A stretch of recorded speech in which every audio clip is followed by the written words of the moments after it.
就不为一切，不惧一切。一颗眼神觉醒了一座城，一颗灵魂点燃了一群人，跨越星河去追逐我们的世界。我们本来就不为一切，不惧一切。一颗眼神觉醒了一座城，一颗灵魂点燃了一群人，星火燎原了华夏尚武的情节。我们本来就不为一切，不惧一切。一颗眼神觉醒了一座城，一颗灵魂点燃了一群人，跨越星河去追逐我们的世界。我们本来就不为一切，不惧一切。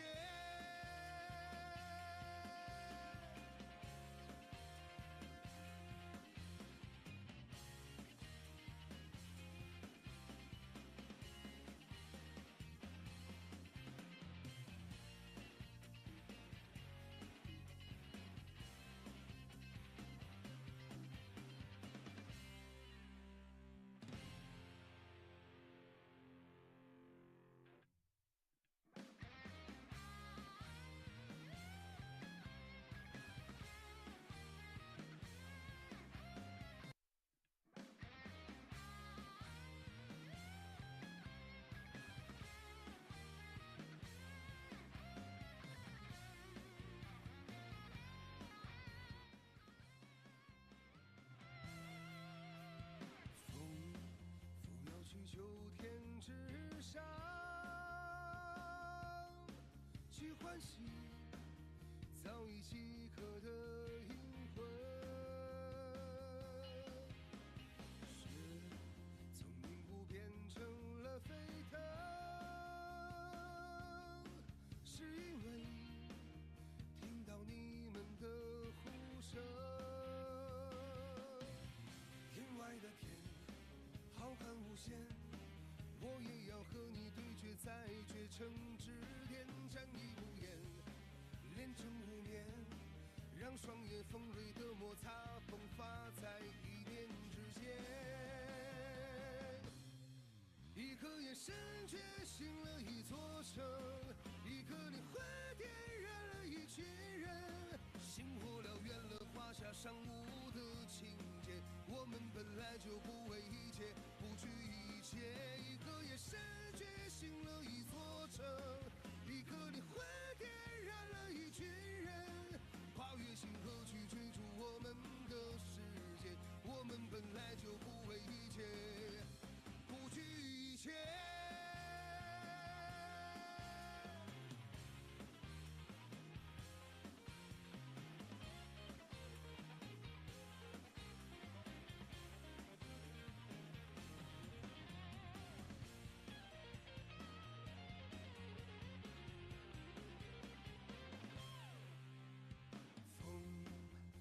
去秋天之上，去唤醒早已饥渴的灵魂。雪从凝固变成了沸腾，是因为听到你们的呼声。天外的天浩瀚无限，我也要和你对决，在绝城之巅战役不言，连成无眠，让双眼锋锐的摩擦迸发在一念之间。一颗眼神觉醒了一座城，一颗灵魂点燃了一群人，星火燎原了华夏尚武的情节。我们本来就不为一切，不惧一切。一颗眼神觉醒了一座城，一颗灵魂点燃了一群人，跨越星河去追逐我们的世界。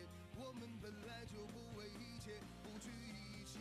一颗眼神觉醒了一座城，一颗灵魂点燃了一群人，星火燎原了华夏尚武的情节。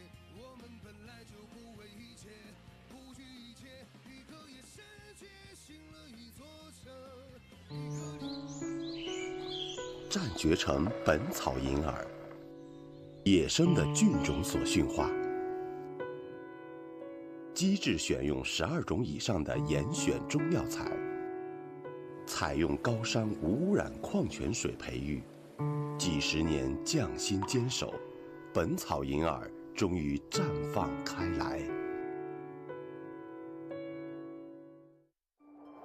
肾乃先天之根本，久思劳神之事，最为伤肾。肾源再生丸传承1800年，遵循古法的前提下，结合现代科技的萃取技术，精选9种补物，相辅相成，抗疲劳，养精神，创造更好的健康生活。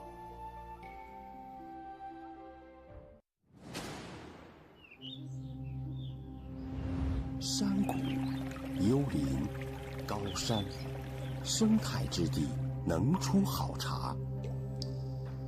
福鼎老白茶已有1000年历史，选用1级寿眉，味厚爽，香鲜醇，茶汤温润，滤去浮躁，让更好的福鼎白茶走向世界。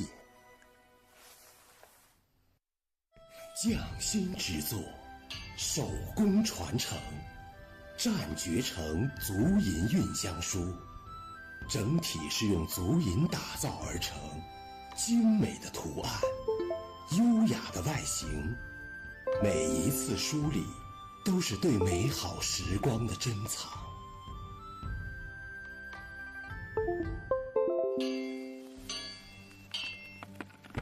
银在《本草纲目》中具有安五脏、定心神等功效。战绝成足银工艺杯，内胆是用足银为原材料，采用宫廷传统工艺和高科技手段精制而成。精美的图案，大方的造型，愿您在品茶的同时享受健康生活。菌菇，营养之王，战绝成7珍菌汤包，选用优质菌种，精心培育，汤浓味美，唇齿留香，带给您无限的美食享受。健康来自自然，每一口杀鸡汁都像是在拥抱着大自然，令人感到无处不在的生命。战绝成杀鸡汁为您呈现纯天然健康之选。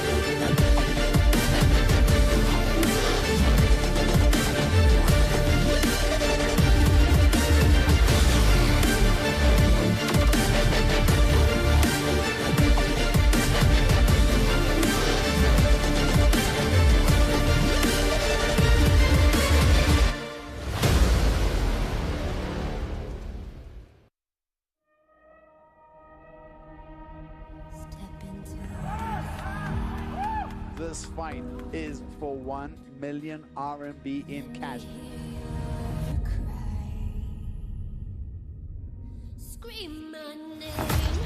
So many memorable wins in his career. An action-packed title fight worthy of a 1 million RMB bonus. 我不是齐天大二，我是冠军。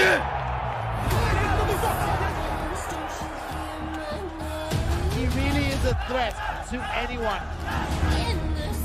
女神的选手们，让我们把掌声再次送给马汉克孜巴耶。On December 7th, get ready for another JCK Bounty Competition.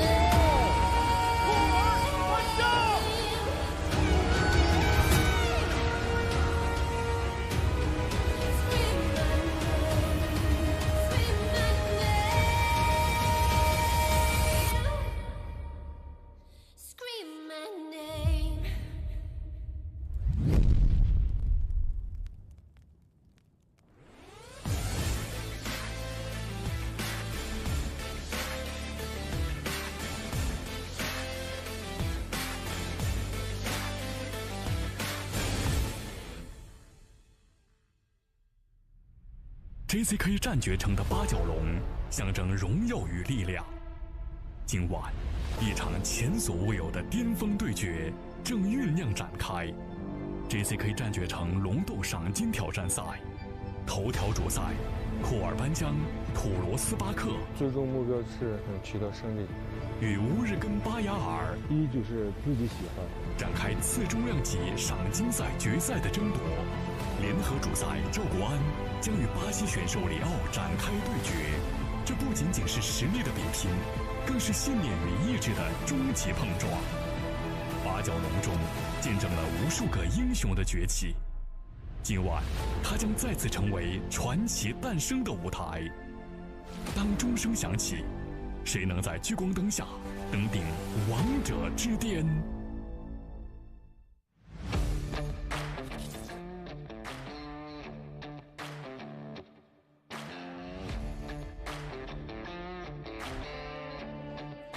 ？Fight fans, welcome to JCK for tonight's welterweight finale. Here's a look at one half of tonight's main event, the Frontier Wolf, Kuerbanjiang. He'll face off against this man, a familiar foe in Urgenbayar. A look now at the matchups graphic for tonight's headliner. Kuerbanjiang is the former tournament champion and reigning belt holder. He takes on standout Urgenbayar in tonight's Million Renminbi welterweight finale. Both these fighters have fought twice before, winning one apiece. But in this rubber match, the stakes have never been higher, as the winner of tonight's fight leaves 1 million Renminbi richer. Ladies and gentlemen, I'm Vaughn Anderson. And I'm Andrew Derry. And we are thrilled to be joining you tonight. Andrew, besides the main event, what else do the fans at home have to look forward to? Well, Vaughn, tonight's co-main event is also phenomenal, as it pits Chinese superstar Zhao Guoan against a very dangerous Brazilian opponent in Leonardo Casotti. That fight promises to be fireworks. The rest of the card is also stacked top to bottom with a whole range of dynamic talent. The wait is over now for your official introduction. Here's your master of ceremonies, Zhao Guoan.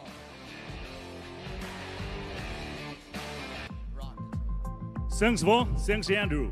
所有现场以及正在收看比赛直播的观众朋友们，大家晚上好！欢迎收看中国顶级 MMA 综合格斗直播赛事 JCK 战绝城龙斗中期冠军赛。我们现在是在 JCK 战绝城格斗中心与您见面，我是杨光。JCK 战绝城是由海南全天候网络竞技有限公司荣誉出品，由中国国际经济技术合作促进会竞技体育产业融合创新发展工作委员会负责相关的指导工作。目前 JCK 战绝城知识产权已在香港国际联合知识产权交易中心挂牌上市。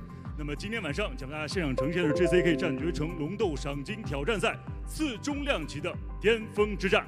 那么同样呢，今天晚上的比赛也将会通过我们的官方合作媒体咪咕视频、抖音、腾讯以及快手等相关平台进行全程同步直播。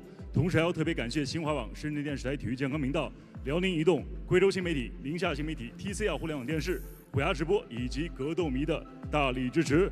同时还要特别感谢12道、华肯乳业集团、梅花以及飞特仕对今天晚上比赛的大力支持。那么今天晚上应战选手分别是头条主赛次中量级赏金赛的最终决战，边疆狼库尔班江大战巴尔虎人乌日根巴雅尔。那么究竟哪位选手能够成为2024赛季最后的赢家，赢取100万赏金，同时登顶绝城之巅？让我们共同关注今天晚上的头条主赛。同时联合主赛羽量级的对决，来自于齐鲁大地的铁血真汉子赵国安大战来自于巴西的里奥。正赛方面轻量级的对决，杨飞对阵阿伊别克卡丹；羽量级伊尔丹纳阿伊亨努尔对阵李金涛；重量级方面杨玉轩对阵普维伟。阿育木嘎大战阿扎特别克克德尔。那么同时呢，今天晚上比赛的复赛方面，银量级杨志对阵胡友友，轻量级阿曼乌尔列武大战王汉文。在此诚挚邀请屏幕前的各位持续锁定我们的官方网站3w.jckmma.com 以及微信公众账号以及官方抖音号，了解最新赛事资讯的更新。冲出亚洲，走向世界，超越格斗的极限，迈向新的征程。JCK 战绝城龙斗终极冠军赛必是世界综合格斗的新浪潮。在此非常荣幸能与现场以及屏幕前的诸位共同见证和引领这股新的浪潮。接下来的时间，让我们共同开启今晚的比赛。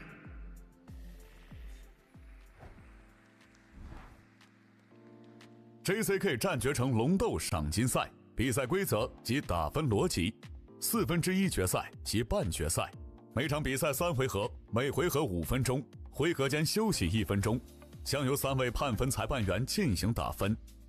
JCK 战决城龙斗赏金挑战赛决赛，每场比赛5回合，每回合5分钟，回合间休息1分钟，将由5位裁判员进行打分。肘击禁止使用由天、12点、掷地、6点由前向后的拉肘攻击。JCK 战决城打分逻辑 ：MMA 比赛的打分逻辑是以结果为导向，采用减分制原则，每回合获胜方得10分，对方得9分或更少。打分权重，以选手的技术表现作为评估标准，有效打击、有效缠斗、积极的进攻和局面的控制。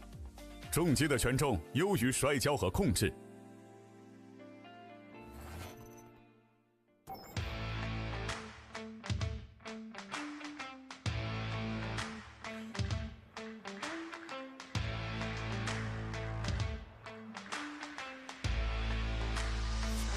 Fight fans, it's time for the first fight of the evening. This is a lightweight fight.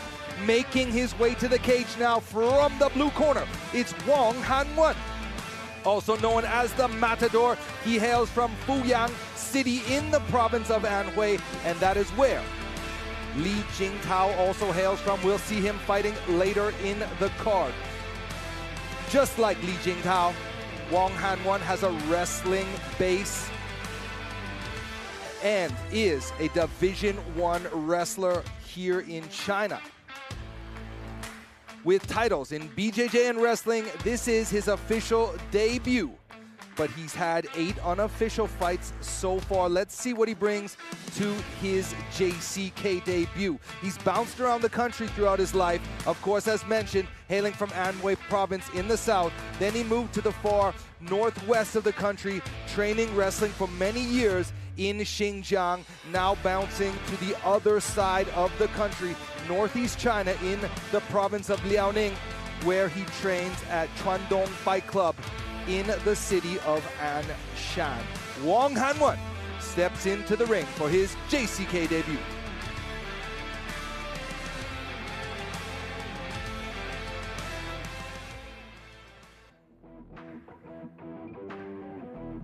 And in the red corner, we have, it's one of those tricky names for me to say, Aman Weileryu. Here on, I'm going to be referring to him as Aman. He is an Altai fighter, coming from Altai in Xinjiang province. You know there are a lot of good wrestlers out there. He's another young fighter, 24 years old. Coming into this one, fairly green. He only has 2 pro fights, 1 win and 1 loss. He's making his debut in JCK, as is his opponent. He fought last in September, where unfortunately he was finished in the first round. In his other documented fight, however, he looked great. He had great, crisp boxing combos. He loves the left hook. He's got a nasty left hook to the body. He won his debut by TKO in the first round, so he's still pretty green in his career. This is a big opportunity for him, making his promotional debut in JCK. It's good matchmaking, both these guys making their debut tonight. I'm looking forward to seeing what Aman can do. You know, a lot of the fighters hailing from the Xinjiang region are great wrestlers. This could be one of those matchups, pitting 2 good wrestlers against each other.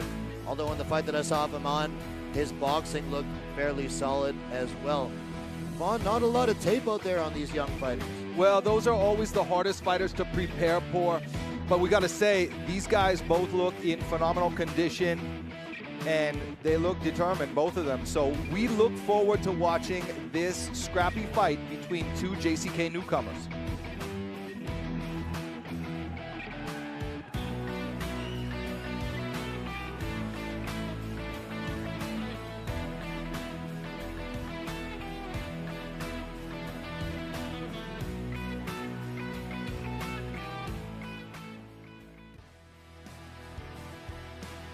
A look now at the tail of the tape, and we can see that Weileryu is taller, but they both share the same reach.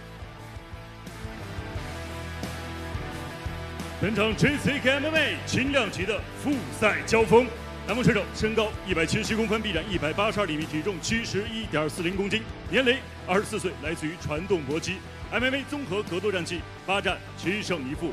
那么今天晚上上 JCK 战绝城的首秀，他就是斗牛士王汉文。本场比赛，红方选手身高182公分，臂展182厘米，体重71.10公斤，年龄24岁，来自于新疆阿勒泰斗士俱乐部。MMA 综合格斗战绩3战2胜1负。那么今天晚上上的 JCK 战绝城的首秀，他就是阿勒泰斗士阿曼乌尔列乌。本场比赛场上裁判张永新。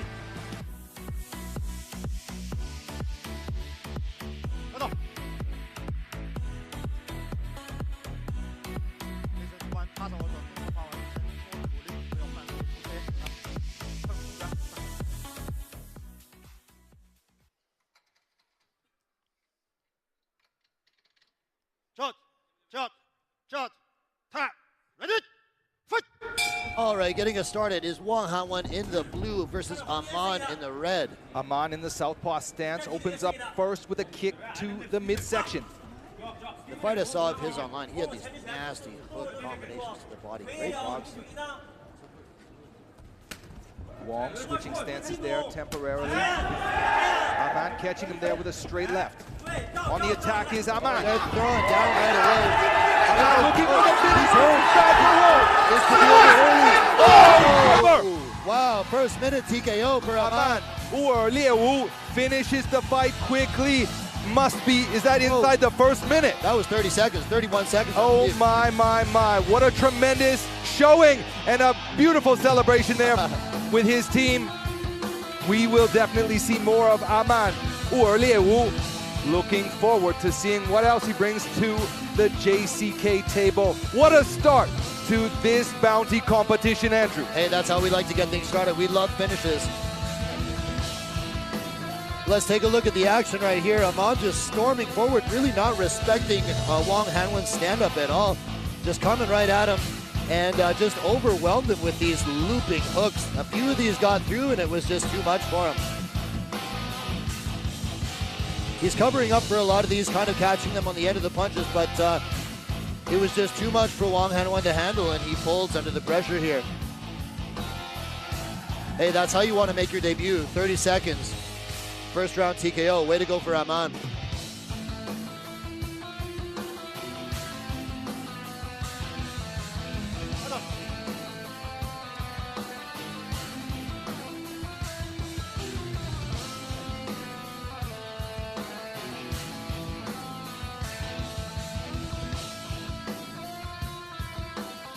接下来宣布比赛结果。本场男子 MMA 综合格斗规则轻量级复赛比赛的最终结果为：来自于中国的红方选手阿勒泰斗士阿曼乌尔列武，第一回合35秒 TKO 获胜。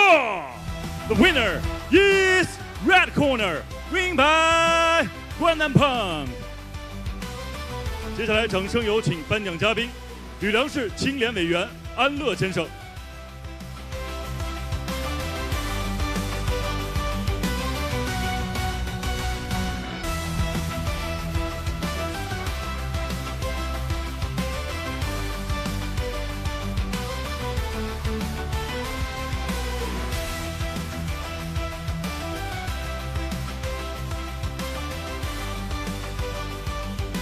有请颁奖嘉宾同红蓝双方选手共同合影留念。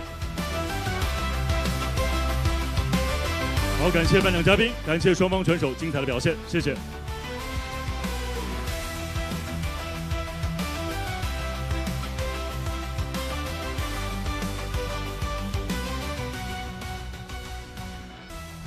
接下来的时间将要进行是今天晚上复赛的第2场比赛，银量级的复赛交锋。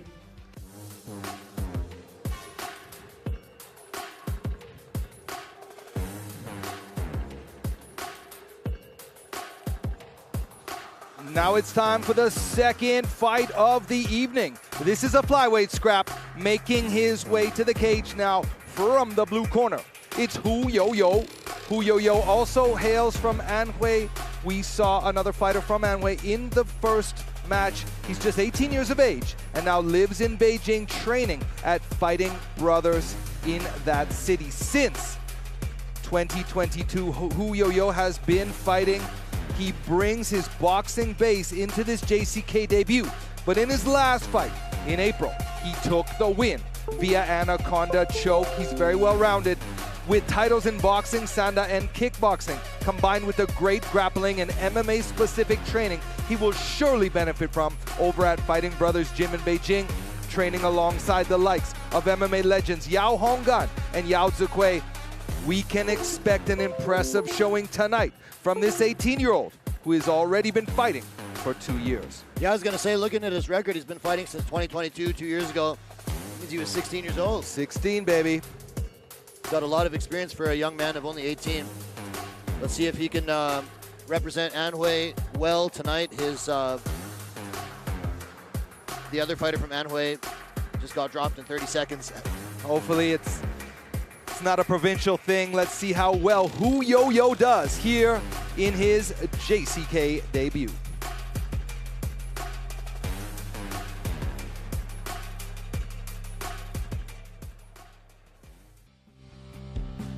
And here comes his opponent in the red corner, making his way down to the JCK cage. It is Yang Zhi from Sichuan.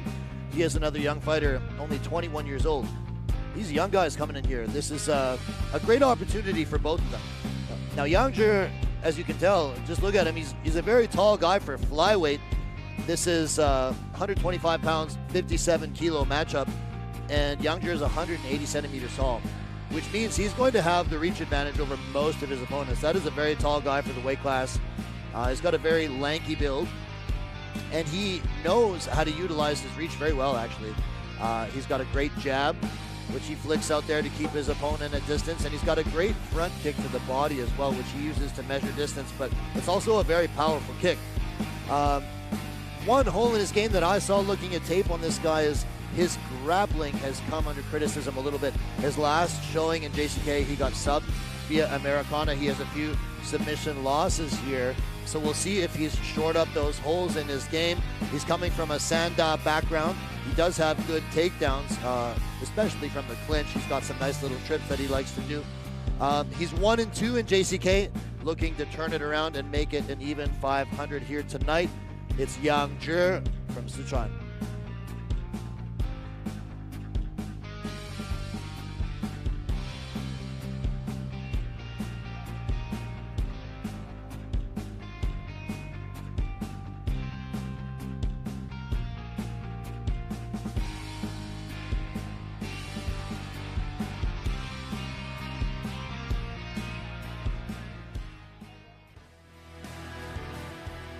Looking now at the tail of the tape, and we can see Hu Youyou at 18 is the youngest fighter on the card.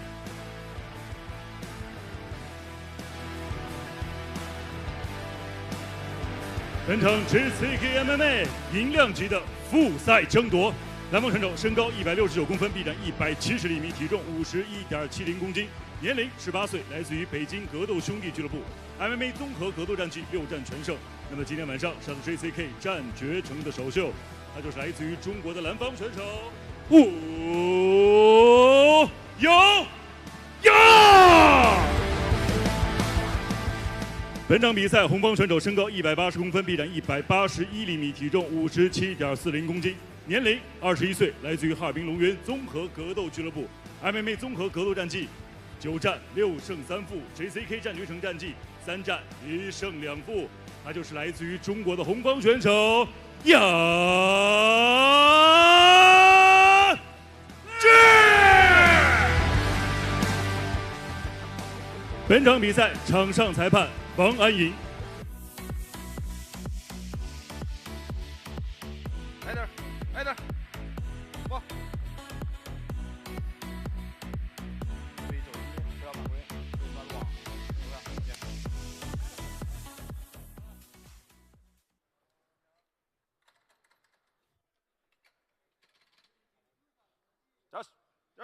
Just, time, ready, fight! All set for the second bout of the evening. It is Hu Youyou in the blue versus Yang Zhi in the red. Yang Zhi in the southpaw stance. You know, I never bet against the Southpaws. We already have one win from the Southpaw team. There is that front kick to the body that I was talking about. Yo-Yo looks for that takedown. He might get it. He's got Yangzhe against the cage wall, right in Yang's corner. Yangzhe did a good job of digging that underhook in there right away. He's going to use it to try to turn him around, but Hu Yo-Yo with that inside trip. And Yangzhe gets reversed. Now it's a bit of a scramble here in this over-under lockup. See, Yangzhe's got the overhook now. He's going to try to dig that left underhook in and jack that up.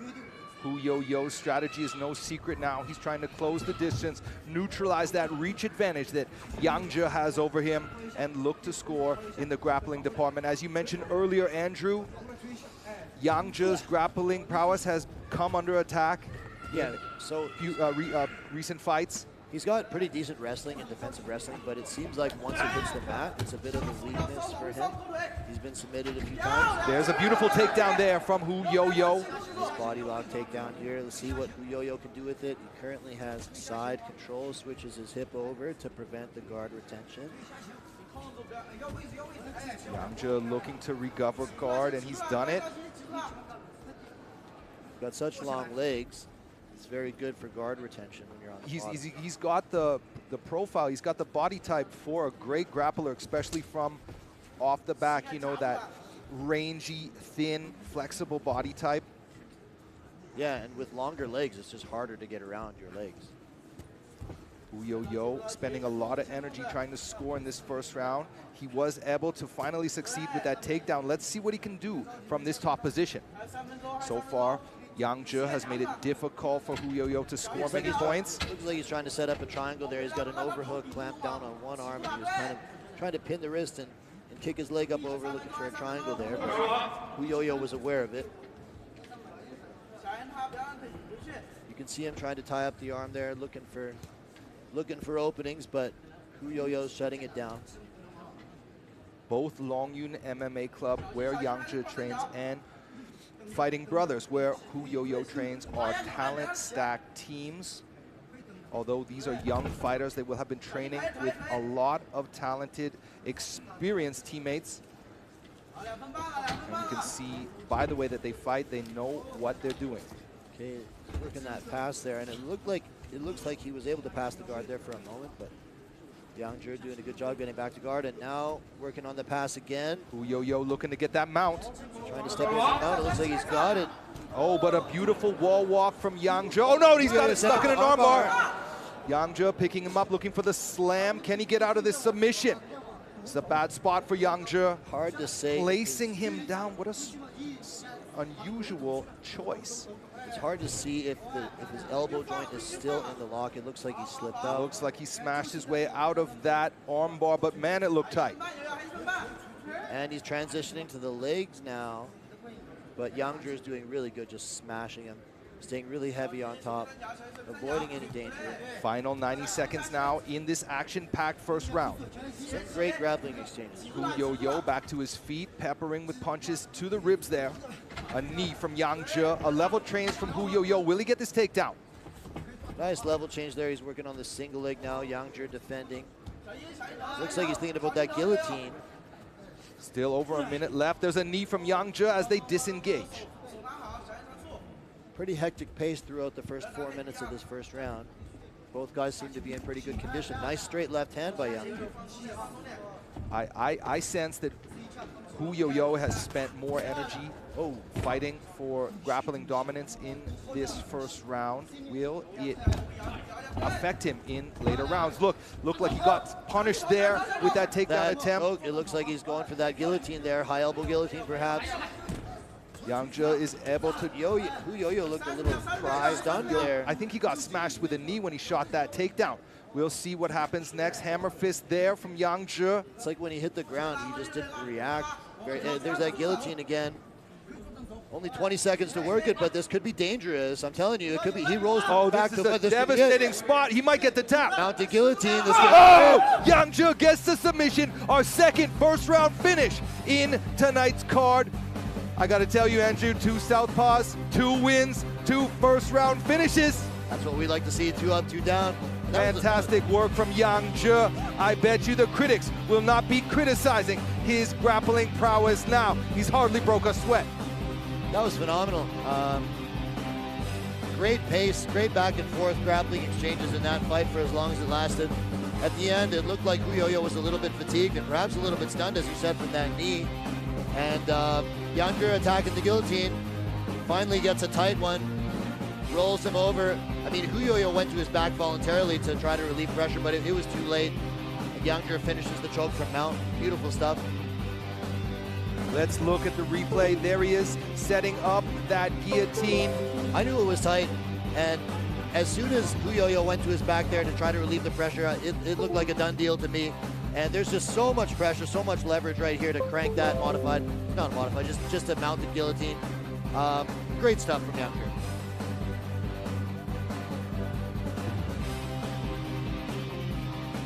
接下来宣布比赛结果。本场男子 MMA 综合格斗规则银量级比赛的最终结果为：来自于中国的红方选手杨志，第一回合4分48秒使用断头台降服获胜。The winner is red corner, win by golden choke. 接下来，我们掌声有请颁奖嘉宾千岁汽车总经理高友仁先生。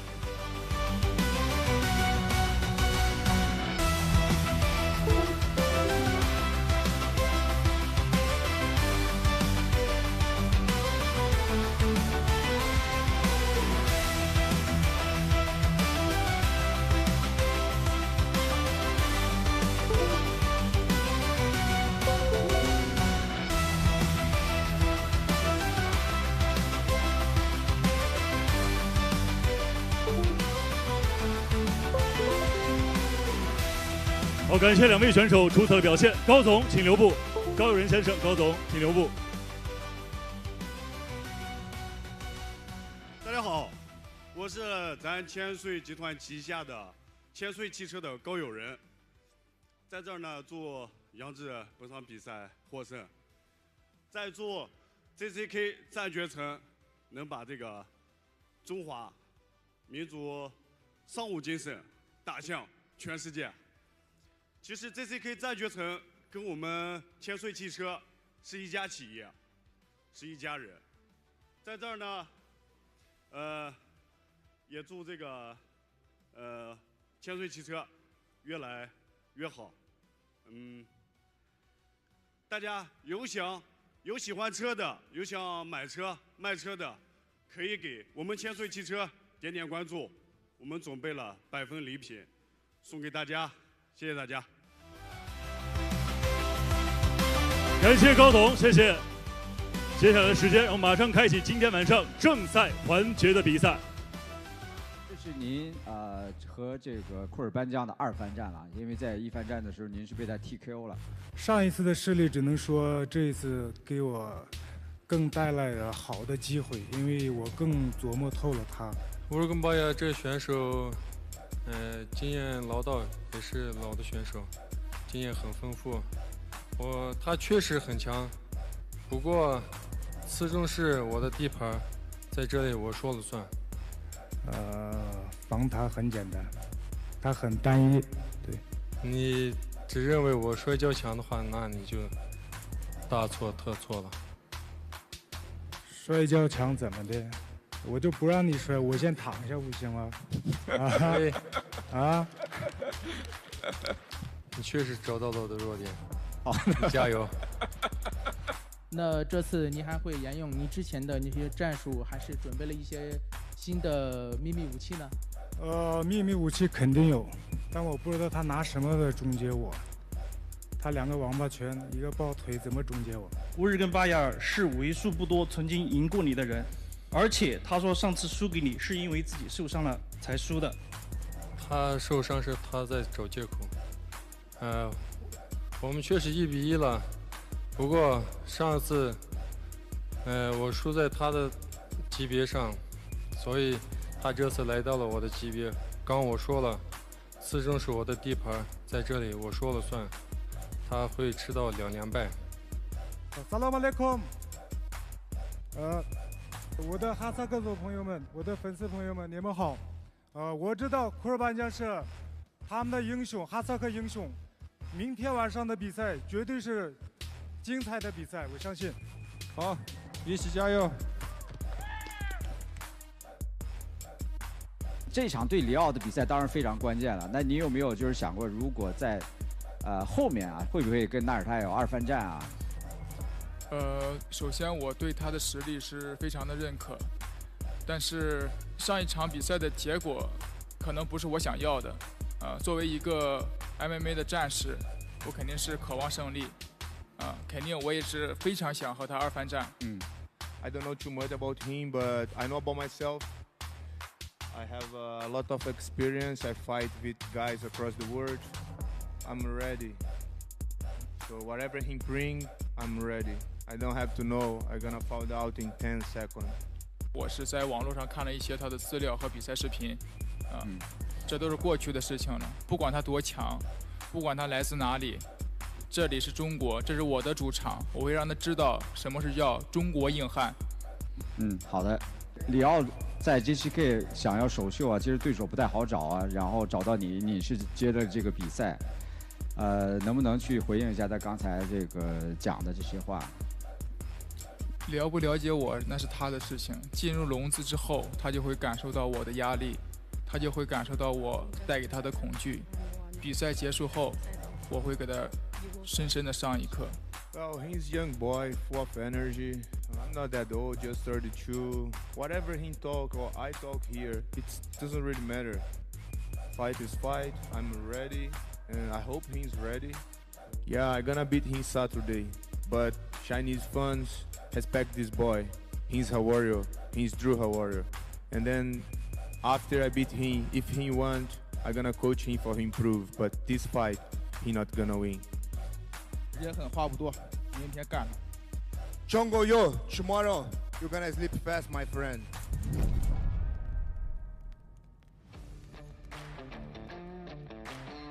Fuck.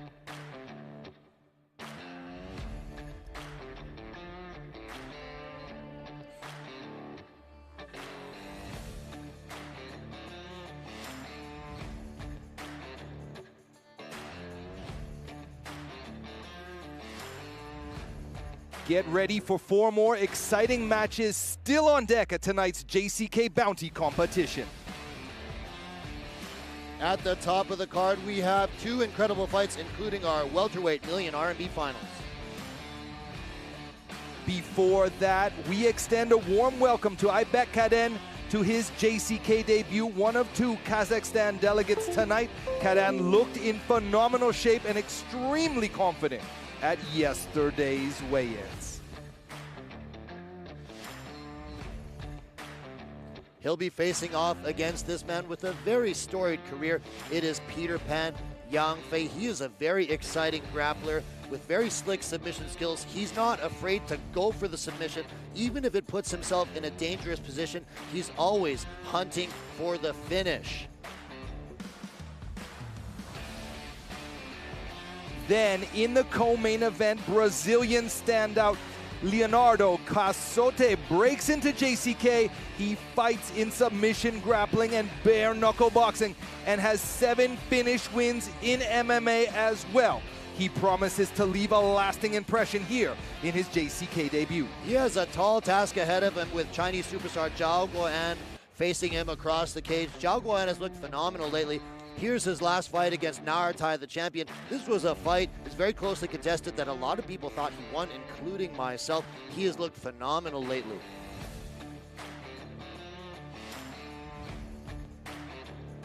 Then in the welterweight finals, we'll see this man, Urgenbayar. Here he is in the semifinals, dismantling Andy on the feet, then against the cage wall, and on the ground as well. A dominant victory over a tough opponent, earning him this title shot. The wait is finally over. Well, he certainly has his hands full with his familiar foe here tonight. They've fought twice before, but let me tell you, Kuerbanjiang has looked incredible lately. He's been dominating the welterweight division, and he's won 12 out of his last 13 fights. He's essentially cleaned out the division, and he's looking to bring home another million RMB tonight. There's more action as well to come. We can't wait for the rest of this card. It's been amazing so far. 南方选手阿扎特别克 Kido 来自于 Turan Orda， 目前职业生涯3连胜。他对手阿育木嘎来自于江门龙鳞搏击俱乐部 JCK 战决城4人新锐赛比赛冠军，战力出色。接下来2位新锐选手即将展开对决。下面宣布比赛结果：本场男子 MMA 综合格斗规则一量级4人新锐赛最终决战的结果为，来自于中国的南方选手阿育木嘎胸腿部三角锁降服获胜。我是阿育木嘎，我来自江门龙鳞搏击俱乐部，这是我职业生涯中第一次对战外国选手。From Kazakhstan, I give you 阿扎特别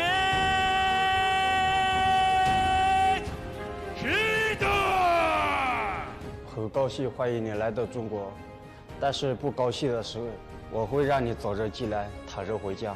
мен қатты айтқым келмейді сопернигіме. Мен октагонда көрсетемін оған қандай болатынын.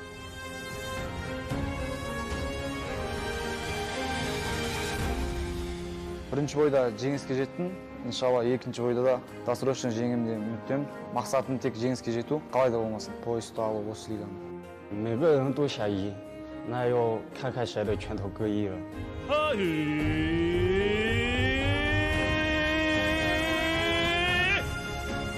木嘎。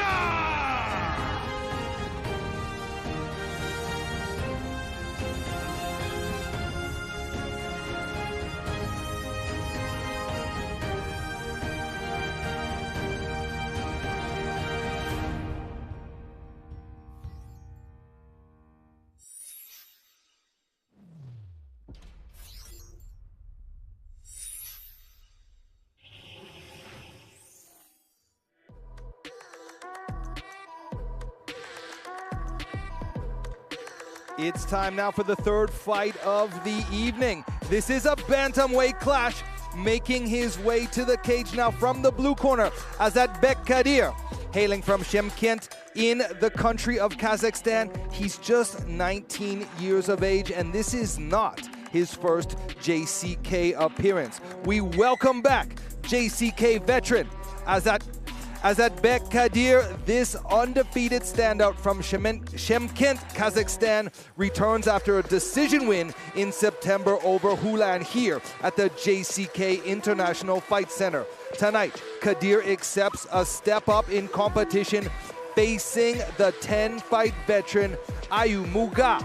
Still just 19 years of age, Kadir has a bright future in fight sports ahead of him. Let's see if he stays undefeated tonight and ups his win streak to 4. Super Here nice we go. Guy.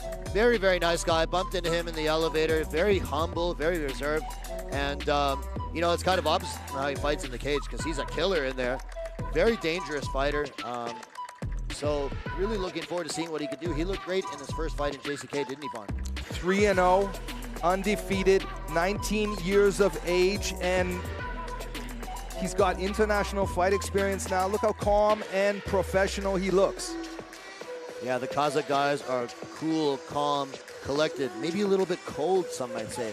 Although they've been very friendly to us. It is a nation full of combat sports champions, and we are always impressed by the Kazakhstan fighters that fight here in JCK.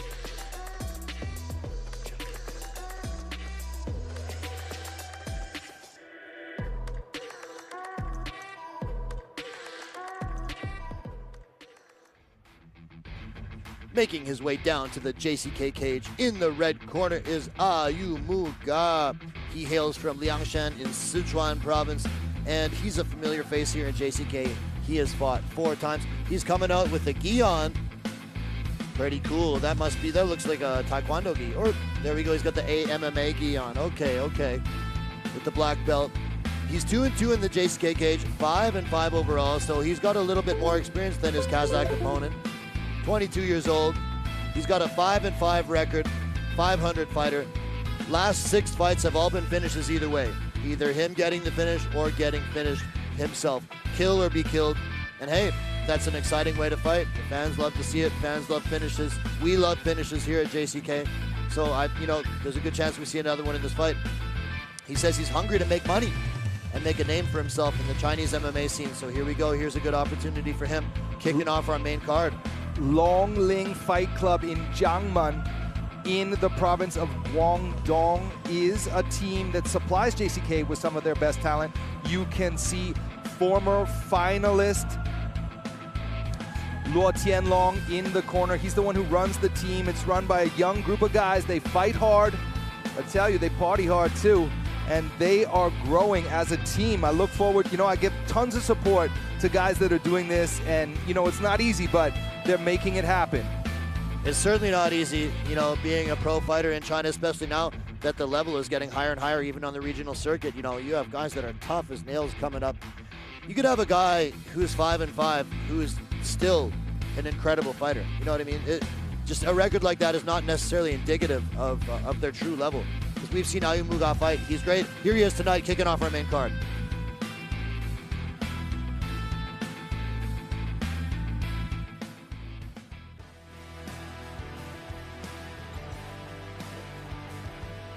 Looking at the tail of the tape, we see an 11-centimeter reach advantage favors Ayu Muga.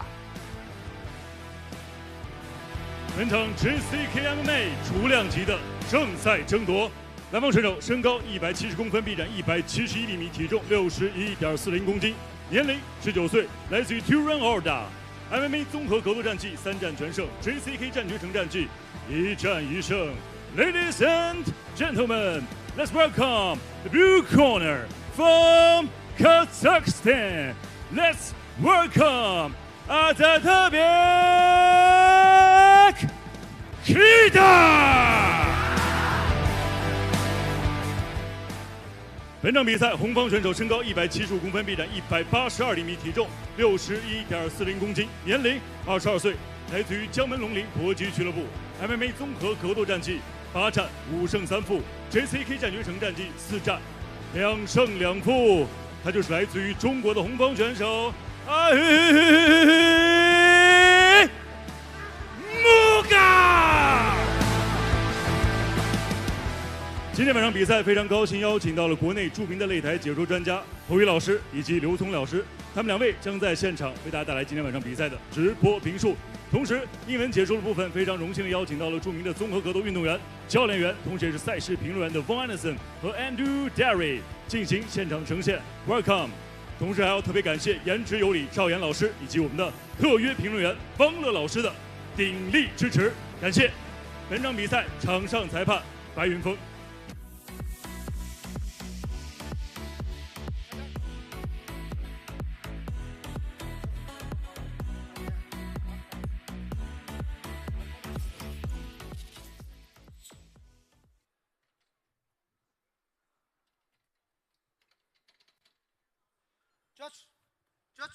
Judge, time. Ready, fight! All set to kick off our main card. It is Azatbek Kadir versus Ayu Muga in the red. Azatbek has got some crisp striking, very good boxing fundamentals, really solid everywhere. Great jab. Both fighters opening up with punches. Pressuring early. Ayu Muga attacks the body. Very, nice body shot there. Very calm and composed for a young man of only 19 years old. Oh, beautiful! Drops him, he sets him down. Could this be another first round finish? They are looking for the finish win. This is a bad position for Ayu Muga. Yeah, these are unanswered blows, about 20. Oh my God. It's over. First round finish. Another first round finish here tonight at a JCK Bounty Competition. It's Azatbek Kadir moving up to 4-0 with a beautiful first round finish here in his second JCK appearance. Oh, that's 3 in a row, Vaughn. What a night. Put the pressure on him early, dropped him, and never let up. Beautiful boxing on display there from Azatbek Kadir. Can you believe he's only 19 years old? He looks like he's been boxing since he could walk.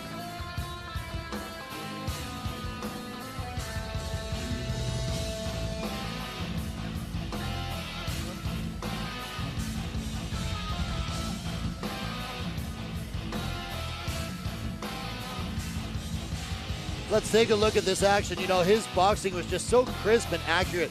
drops him with a looping left hook, and once he had him hurt, he just never let up. He rained down about 20 unanswered punches, and the referee had no choice but to step in, Vaughn. I mean, he's covering up here, but, you know, once he turtles over, he's just eating all these unanswered shots. That's a wrap. It's done. It is a matter of whether the defense is intelligent or not. And when you turn away and turtle up like that, it is the equivalent of a tap. And offer no resistance.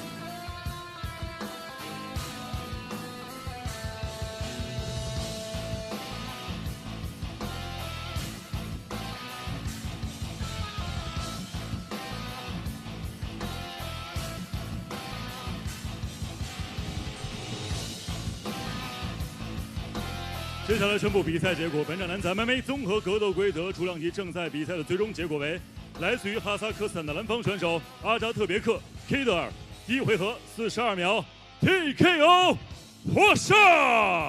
The winner is blue corner, win by technical knockout.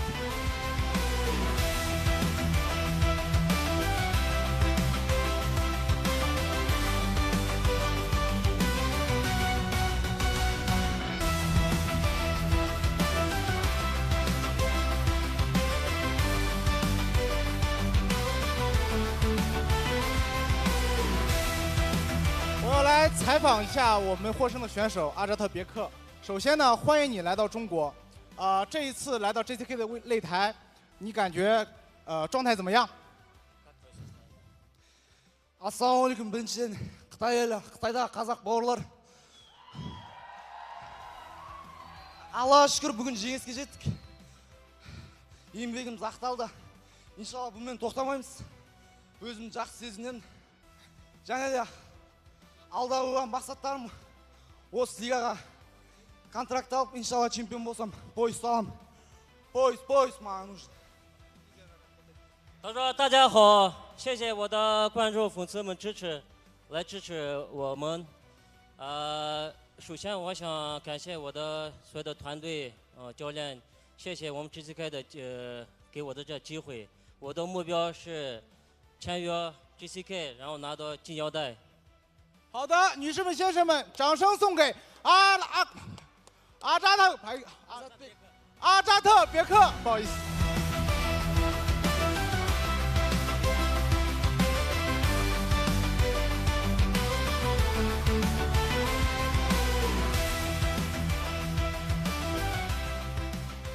接下来的时间将为大家带来一场新生代力量之间的较量。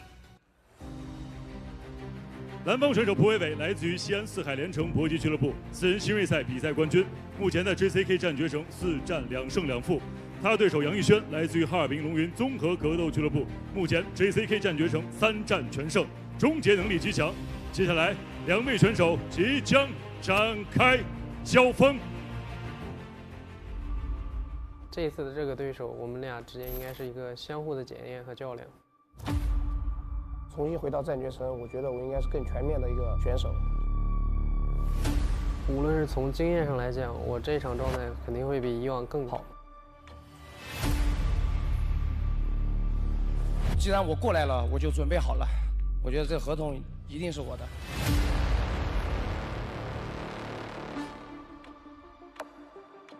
相比我对手来说的话，就是我的综合能力应该要比他强。 我对自己的摔柔和地面技术有很大的自信，所以我相信自己一定可以在地面降服他。我觉得谁降服谁还不一定，我对我的缠斗能力也非常有自信。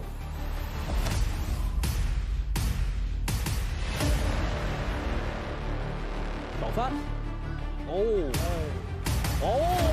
断头的尝试进去了没有？这个角度，进去了，非常的紧，打得很死，有没有机会？ 有没有机会？拍了，降服了。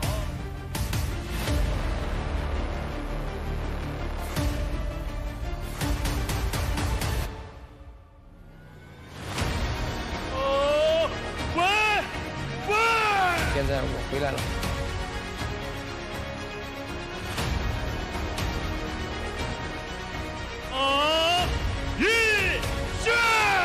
看到我的对手上一场在40赛的出色表现，但是我觉得自己有信心。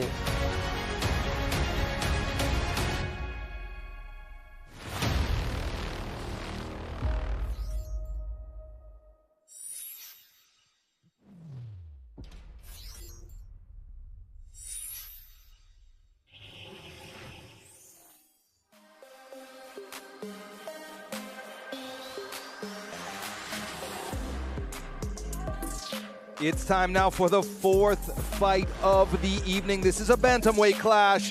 Making his way to the cage now from the blue corner, it's Pu Weiwei, hailing from Sichuan province. A 3-fight win streak brings Pu Weiwei back to JCK. A great turnaround in his career after losing his first 5 fights. In Pu Weiwei's last fight, here in June, he took out undefeated 3-0 Huadan Duoji, training in Xi'an at Sehai Fight Club. What will this 24-year-old native of Sichuan province bring to tonight's fight? In certain parts of the world, fighters protect their records. Taking easy fight, the term building a record, is no stranger to fans that are sick of boring fights. Pu Weiwei is one of many JCK fighters that fights anyone, anywhere, and anytime. And these more realistic records are a testimony of his bravery and prove his wins are all legit. Solid. I mean, after losing 5 in a row, I think a lot of people would give up on their career. If I lost 5 fights in a row, I'd be like, maybe this isn't for me. Without ever winning any. Yeah. And turned it around, stayed positive. That's very hard to do. And now he's won 3 in a row, including, as I mentioned, defeating an undefeated 3-0 Huadan Duoji in his last fight. Kudos to him for sticking through it. I hope he makes it in this extremely competitive JCK roster.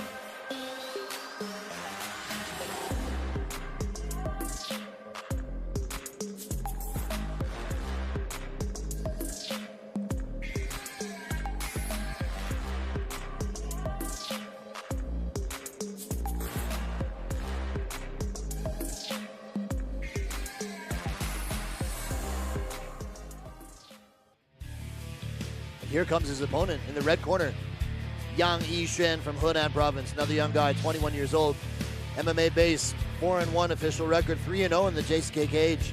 And I believe all 3 were by submission, 3 submission wins. He was talking in the pre-fight interview about his submission skills, and I really don't doubt that they are as good as he says they are. If you look at his highlight reel, you know, he's tapping guys with guillotines, rear naked chokes, very dangerous with chokes. If he gets your back, you're in real trouble. He's a promising young prospect, as I said, only 21 years old, 4-1 as a pro. He's on a 3-fight winning streak, all of those by submission. Very slick ground skills. And, you know, what can we say? He's got some promise in his young career here, 4-1 overall. And here he is on the main card of a JCK event. Great opportunity for him to make more of a name for himself in the Chinese MMA circuit. You know, in China, this division, the bantamweight division, is just a shark tank, isn't it, Vaughn? I think it's the most exciting, talent-rich division here in JCK by far. Maybe perhaps in the whole world. The bantamweight division here is ridiculously talent-rich and so exciting to watch. Yeah, absolutely. You know, Yang Yixuan is definitely a ground specialist, but don't sleep on his striking. He's got power in his hands, but there's no question where he wants to take this fight. He wants to take this fight to the ground for sure. Here's Yang Yixuan.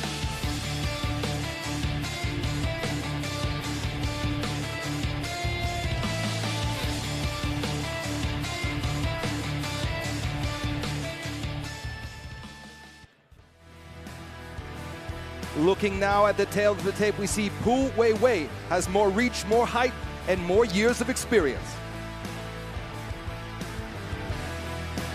本场 JCK MMA Bounty Competition 雏量级的正赛争夺，来往选手身高174公分，臂展179厘米，体重61.20公斤，年龄24岁，来自于西安四海连城搏击俱乐部。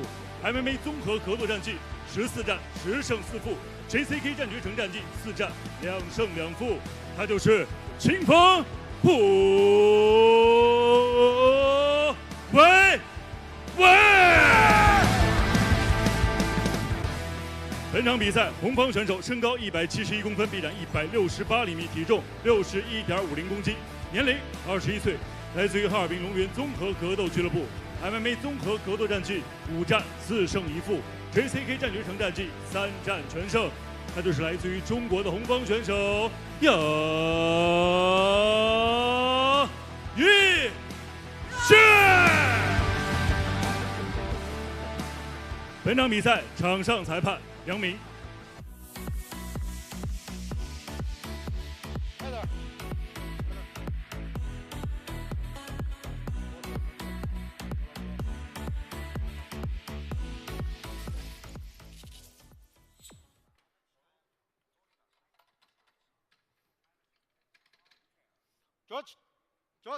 George, tie.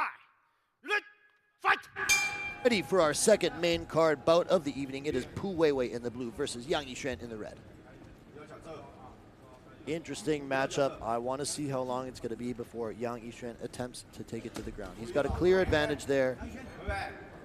I think his game plan is probably pretty clear in this one. Get it to the ground. Work those submissions. You never know. Yang Yixuan is from Henan, and he might have that cocky Henan striking confidence. You know he's not just showing up at Longyun with no striking experience. Almost every fighter from Henan, in fact, that I know of, is a tremendous striker. Nice right hand there. Maybe you're right. Oh, he threw a nice head kick there as well. Yang Yixuan looking calm and relaxed and confident, but needs to be careful not to be overconfident. There's a calf kick from Yang Yixuan. Pu Weiwei looks pretty big for this weight class. He's jacked. Big guy for bantamweight. Pu Weiwei, oh, there's a stiff cross. Stiff jab there by Pu Weiwei. Oh, there's the shot. There it is. You know, looking at tape on these guys, I thought that Yang Yixuan would have a clear advantage on the ground. So it makes sense to me to see him going for a takedown here. Shoots a double, switches to a high crotch, picks him up, puts him down. Yang Yixuan inside the open guard of Pu Weiwei. Let's see what he can do from here. This was what he wanted. Looks like he's trying to pass right away. Pu Weiwei is working those butterfly hooks with an overhook on Yang Yixuan's right arm. Yang Yixuan digs it free. Bit of pummeling going on, a scramble. Guillotine attempt possibly. Front headlock position. Yang Yixuan dangerous everywhere with chokes. He's got a mean guillotine. Let's see if he goes guillotine here. Looks like he's thinking about it. Creeping that right leg up. The thing is, if you pull with the guillotine and miss it, you give up top position. Good job, Pu Weiwei staying out of danger. Yang Yixuan has the positional advantage in this clinch situation with him pressed up against the cage though.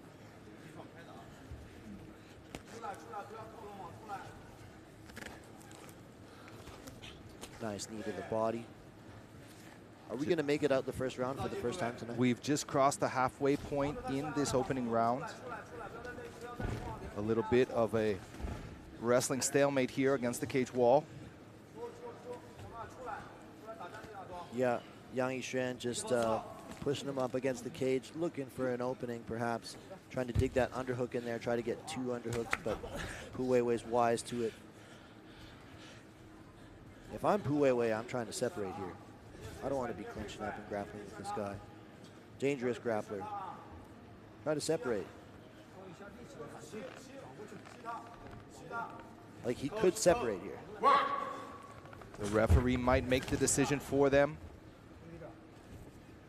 Calls for action from the referee. See a reversal here. Now Yang has his opponent, Pu Weiwei, against the cage wall. Kind of a battle for head position. Battle for upper body control. This grappling here will, one thing it will do if it gets into the second round, it's going to slow down the punch power of Yang. Of both guys. Because your arms are going to be heavy. Lactic acid. That was perhaps a tactical error on Pu Weiwei's part there. You know, he initiated the takedown attempt. Really went for it and ends up on the bottom. Potential guillotine here. We go to front headlock again. Pu Weiwei's been doing a good job of attacking the grip and fighting the hands, though.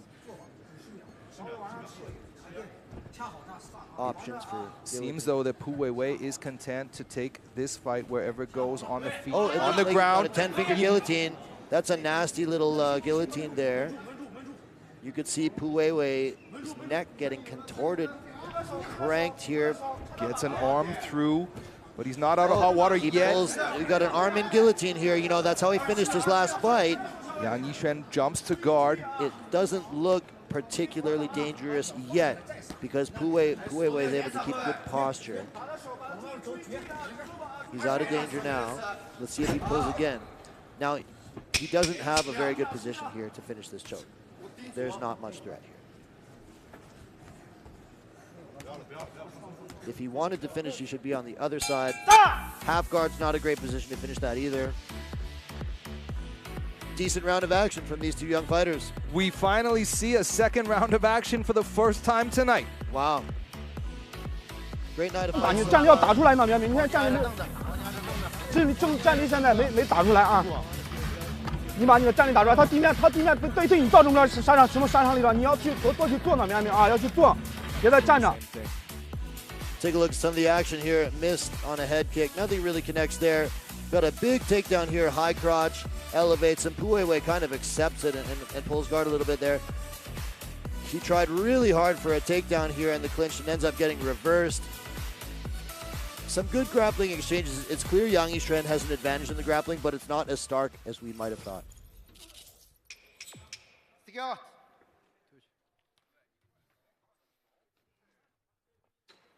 Back, two.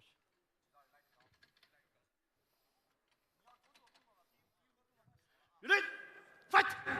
All set for round two between Pu Weiwei in the blue and Yang Yishuan in the red. Will we see a little bit more of a battle on the feet this round? More aggressive start from Pu Weiwei here in the second round. I think he has the crisper strike. Ooh, and a beautiful left hook there. I don't think Yang Yishuan really respects his power too much. There's the shot. Great level change. Pu Weiwei responds with an underhook there, digging the underhook up. Good job defending the takedown. Digging two underhooks. Now, Vaughn, I think a mistake he's making here is he wins the positional battle in the clinch and he stays in the clinch. You know, why does he want to stay here? He's scoring on the feet, right? Yeah. Scoring on the feet, why not disengage and keep scoring on the feet? Right, like right here, there's nothing keeping him in the clinch. Right now, he's the one deciding to be here. He could easily separate and work his strikes because I feel like he has had much better success fighting at range, striking, and he's trying for takedowns. A lucky break perhaps for Yang Yishuan. You know, that's an instance where a fighter has all these skills, but maybe not the best tactics, right? Maybe not the best fight IQ here.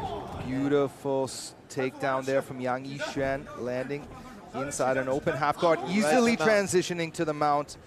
This is a perfect position for ground and pound. Okay. Now he's going for the back. He's really dangerous when he gets the back. He looks like he's going for that choke right away. Can he get it? This could be dangerous. Hard to see if that's under the neck. That's not the best grip to finish from here. If he gets it on the bicep, hand behind the head, this could be trouble.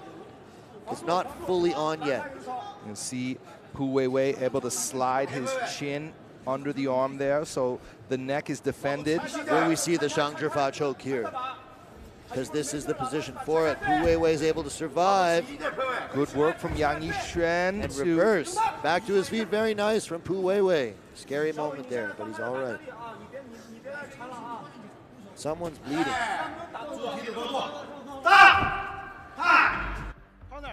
Was that low? Yes.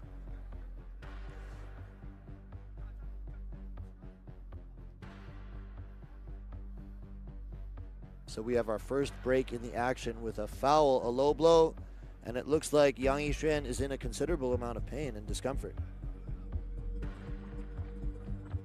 I'd like to see the replay of that. I didn't really catch it in real time.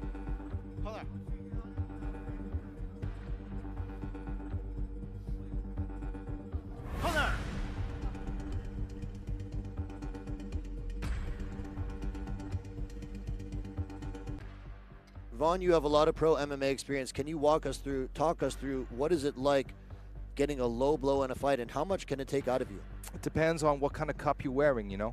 There's a lot of fighters, they just throw on any old cup. Oh, that was low. And if that's the case, you can get in tremendous pain. It can be fight ending. The cup, if it's the wrong kind of cup, can even make it worse. The cups that are best are the ones that they use in Muay Thai. I think Pu Weiwei can survive that. Yang Yishen. Excuse me, yes. Yeah, I don't think it's going to end the fight. He's taking his time here. He has up to 5 minutes. Referee issues a warning. We'll be back underway shortly.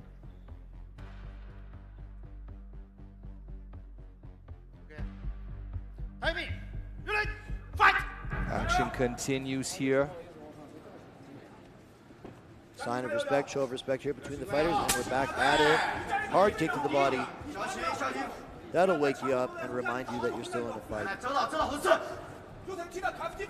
And another kick to the liver region. Hard left kick, hard kicks from Pu Weiwei. Nice left hook as well. See, on the feet, he is realizing some really good success. A little wild there on his hooks.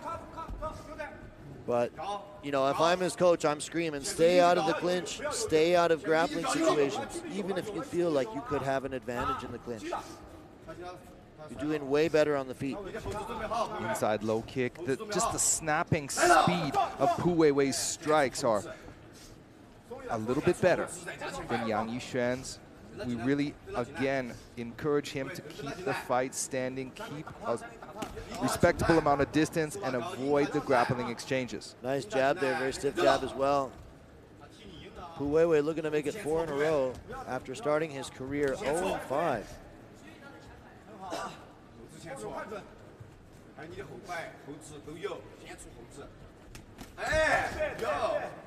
Okay, a little sloppy.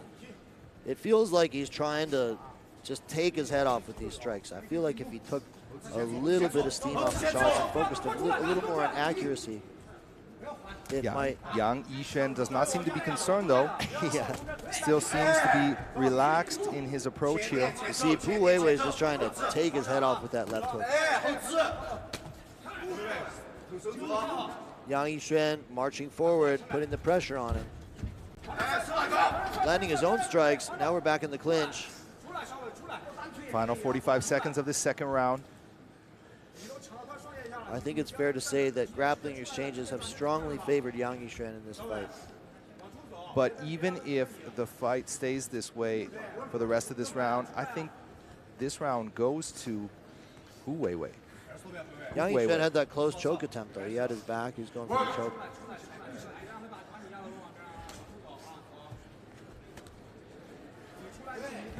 Oh, nice. That was a slick trick. Yeah, that was nice how he used that little trip to pick up the leg. Big lift, high crotch, takes him down. Nice. We end the round with Yang Yishuan on top. Stop! How do you see it, Andrew? 1 round apiece. I'm going to zip Yang Yishuan in the second round. I mean, you know, he was outstruck, but at one point he had his back and had a pretty close.龙德靠，你现在战力优势很大的，战力面没有你，来谁？战力优势很大的，你别在这光在这等着他面没有，你要主动点，你要主动出击的啊。That round, let's take a look at some of the action from round 2. Pu Weiwei did land some pretty decent strikes there. He's got that big looping left hook. He's got a lot of power in his strikes for sure.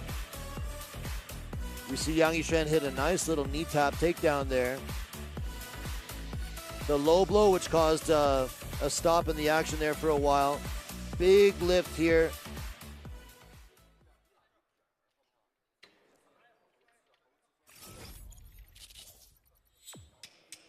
Secure.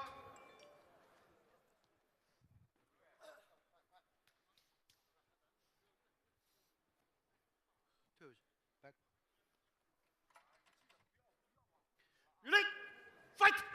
All set for the third and final round between Pu Weiwei in the blue and Yang Yishuan in the red.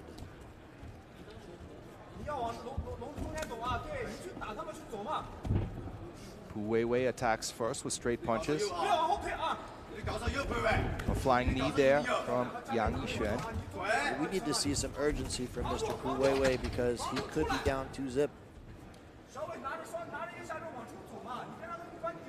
We're back in the clinch here, and this traditionally has favored Yang Yixuan.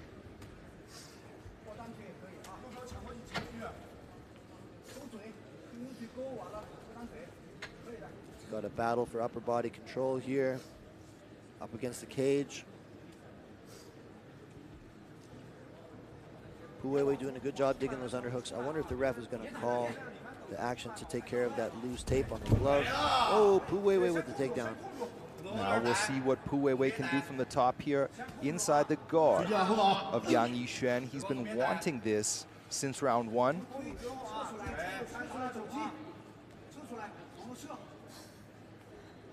Yeah, he's obviously made improvements in his grappling. Although, I still feel when you're facing an opponent who is known to be a very good grappler, why play with fire?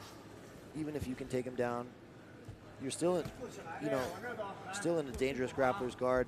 The guy's got sweeps, submissions. But he did get the takedown. He is on top here. Not doing a whole lot with it yet. Looks like Yang Yixuan thinking about a triangle. Pushing the head to the side, pushing his arms, trying to create angles. Wrapping up the head here, threatening perhaps with the guillotine. Let's go of it.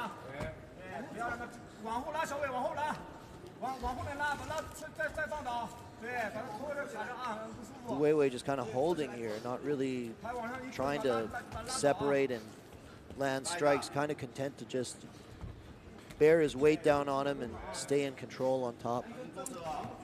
That is an observation that we have made over the years. Here in JCK, the referees are more willing to allow the grapplers a chance to control and keep it here, where some other referees maybe would have standed it up by now. You can see that Yang Yixuan is thinking about a triangle on that side. He's trying to control the wrist, control the elbow.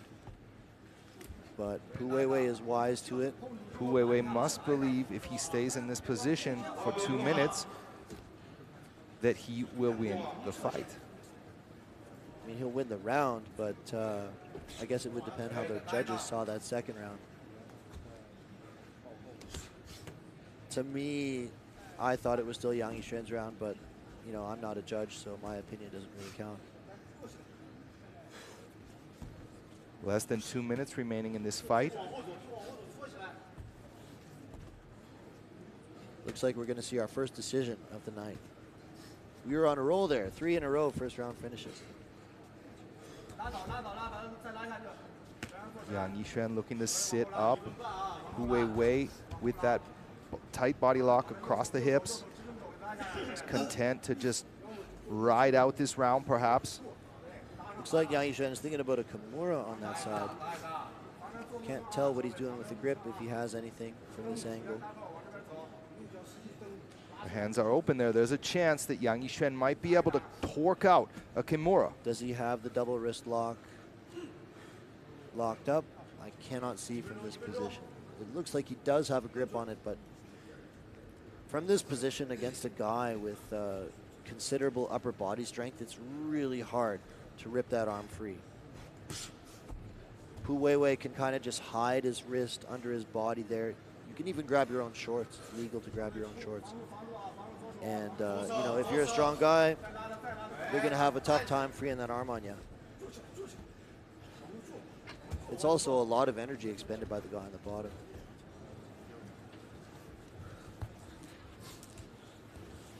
So Pu Weiwei able to land a takedown and control from top position for the majority of this round. Oh, a beautiful up kick there from Yang Yixuan. A few more.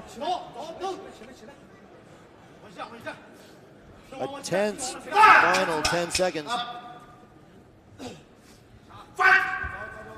Let's see how this one ends. Big flurry, throwing down, 3 seconds left. And we'll go to a judge's decision. Andrew, you believe that Yang Yixuan's going to get the nod from the judges? 29-28, Yang Yixuan. Maybe split decision.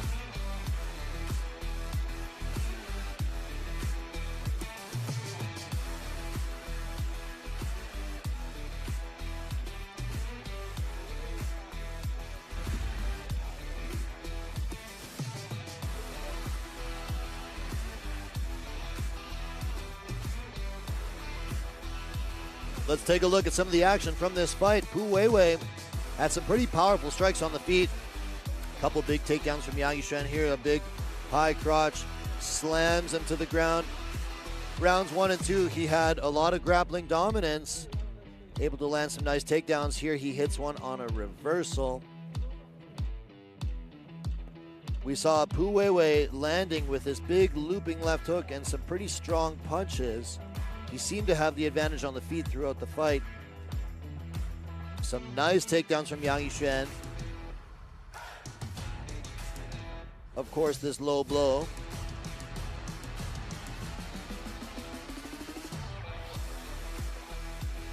Another beautiful takedown by Yang Yishuan, a flying knee attempt. He slips there. In the third round, we saw Pu Weiwei get a takedown of his own off this nice little judo trip here. Nice up kick there. That could have been dangerous. Pretty solid fight from these two. Let's see how the judges have it. Right there.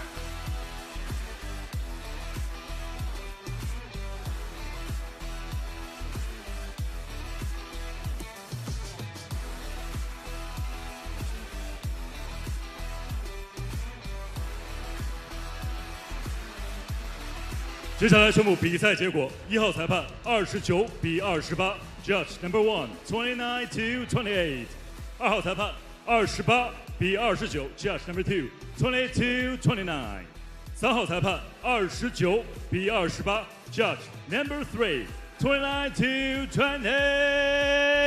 28。本场比赛3位裁判分歧判定，红方上。For the winner, by split decision, win by point, presenting China, the right corner, Yang Yishuan.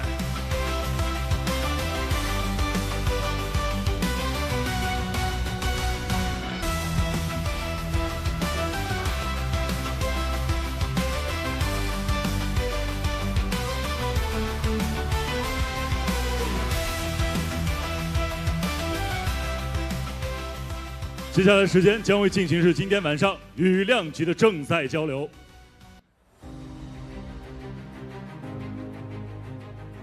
南方选手李金涛来自于任永胜综合格斗俱乐部，目前 JCK 战决成10战5胜，敢打敢拼，状态火热。他的对手伊尔丹娜阿伊恒努尔来自于宁波北极狼格斗俱乐部，战力出色。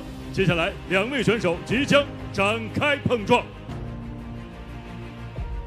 我是伊尔丹娜。 来自新疆伊犁，我觉得他比以前更加全面，然后进化嘛，他在进化，我也在进化。他就是来自于中国的过河族李金涛。我感觉对手的柔术不错，但我相信我的技术更好。他是一个非常典型的摔跤系的选手，而且。 他是这种永远不知疲倦的、面无表情的连续抱摔。虽然我是偏站立，但是你别忘了，我的每次终结都是地面降服。我们都是非常顽强的选手，在龙舞中让我们看看谁更硬吧。兄弟，过河的时候把盔甲穿得厚一点，因为我的弓箭会射穿你。哦，换拳。 伊尔丹娜不输啊，47秒降服对手获胜。我们甚至一度认为这次降服应该可以看作是本年度最佳降服的强势候选人。连续的砸击，李金涛肘击的输出，一直在挡着，非常的好。看看能不能扩大优势。裸脚，哦，比赛结束了。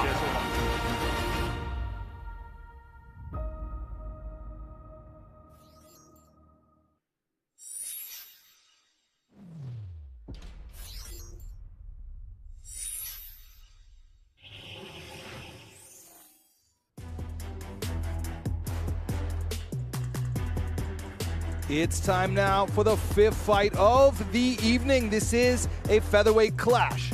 Making his way to the cage now from the blue corner, it's the Pawn, Li Jingtao, hailing from Anhui province. He's 25 years of age and trains in Tianjin now at Runyongsheng MMA Club. It's been a rocky career for JCK vet Li Jingtao. Some losses, sure, in his career, but often to big names, including former champion Wang Jizheng twice, stars like Teng Lige, Zhu Kangjie, and our very own Mandarin commentator Liu Cong. Now with a new team and new coach, Li is on the up and up with a 2-fight, 2-finish win streak. He again draws a tough opponent in Yerdana tonight, who plans to keep the fight on the feet and only bring it to the ground by knockout. Will Li suffer such a fate or extend his win streak, finish streak to 3? I really can't tell you. You know, I believe the favorite to win this will, of course, be Yerdana, but you don't know what's happening behind closed doors, what's happening in the gyms, all of the things that are unsaid, and plus a positive or negative. And I see finally Li Jingtao is getting great training, his head's clear, and he stayed positive and hopeful through some losses. I think he's got a chance of winning this one.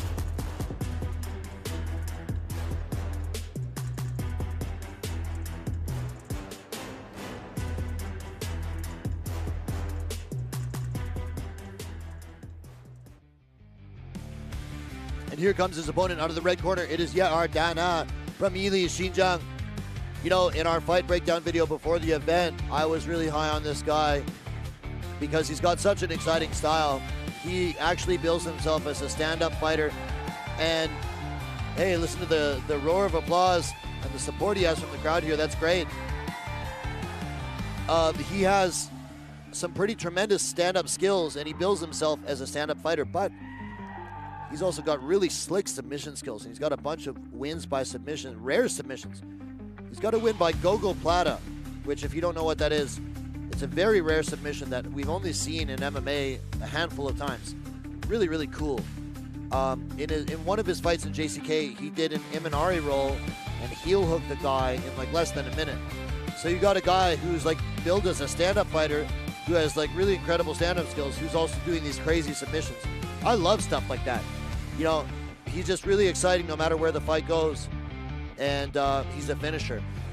It's hard to believe that although Li Jingtao has improved, it's hard to believe that he would have improved enough to outperform Yerdana on the feet. The safest zone for Li Jingtao is the ground, but there's no guarantee he can win the fight there either. Yeah, 100%. This is a dangerous man we're looking at. He's 8-4 overall, 3-2 in JCK, but don't let that fool you. He's got top-tier skills, and most of his losses are to really, really good guys. So, yeah, I got a funny story about him. In the fight that he won via heel hook, he said he only went for a heel hook because he didn't want to get busted up. He had his wedding coming up, so he didn't want to be in a stand-up fight.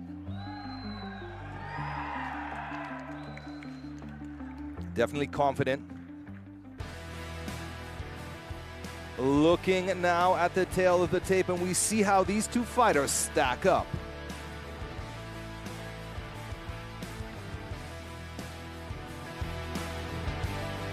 本场 JCK MMA Bounty Competition 羽量级的正在争夺。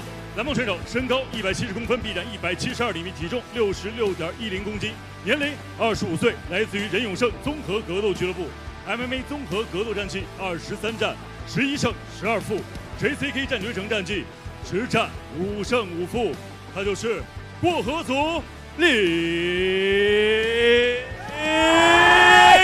金涛。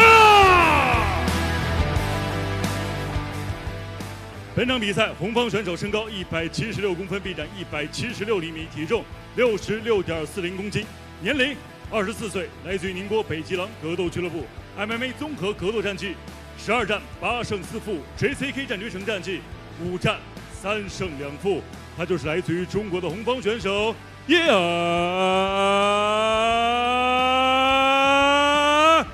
丹娜。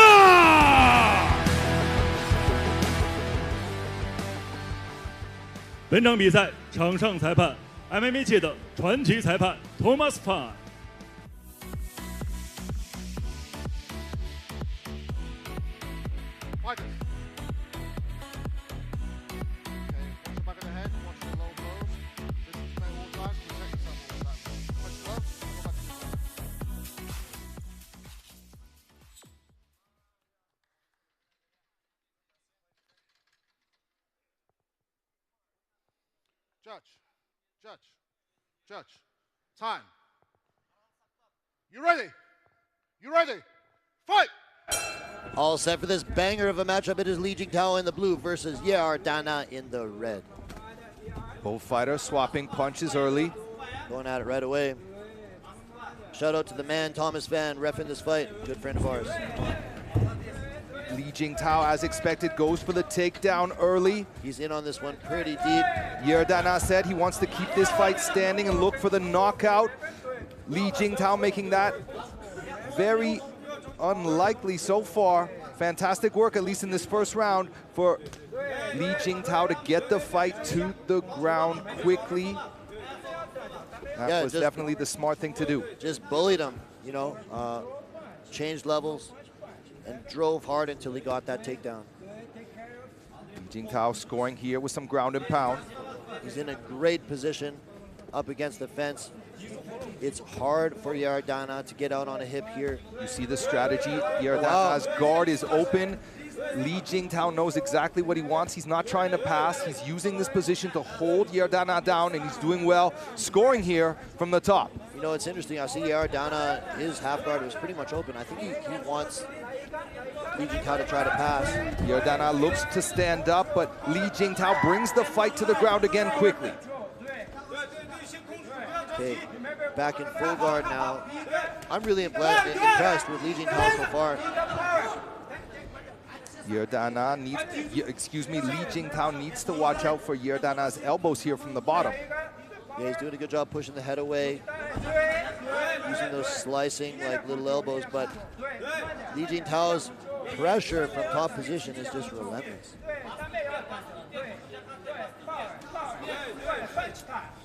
Yair Dana recovering full guard here. Li Jingtao seems to do better from the half guard with these ground and pound attacks. Those little elbows are scoring a little bit.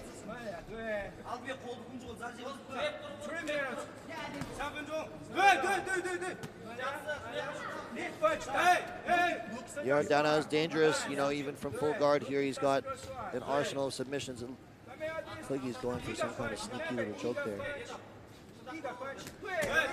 Nearing the halfway mark here in the opening round. So far it's been all Li Jingtao with some beautiful elbows to the body there. Very nice elbows to the body. He's scoring here, there's no doubt about it. More hard elbows going up top to the face with punches. That space was enough though for Yair Dana to sneak his knees in and create some distance. Li Jingtao is not giving up. He slides back into the guard. And we know that Li Jingtao is a great gas tank. Like, he can keep this pace up the whole fight. I don't know about Yair Dana's gas tank.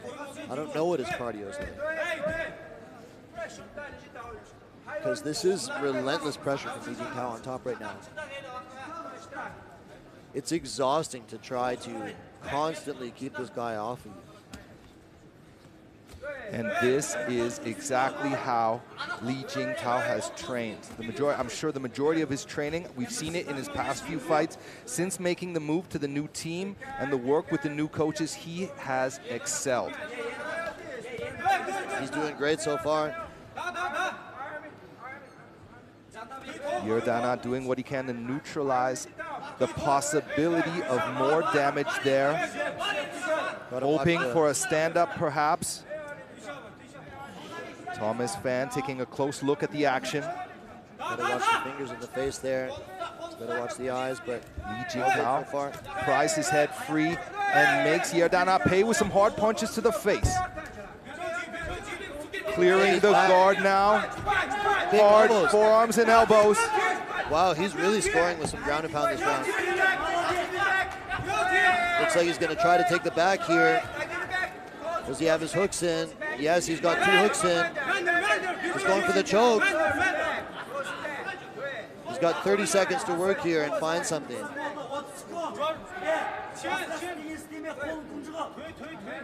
Fantastic round so far for Li Jingtao. Final 20 seconds in round 1. Wow, totally dominant round from Li Jingtao.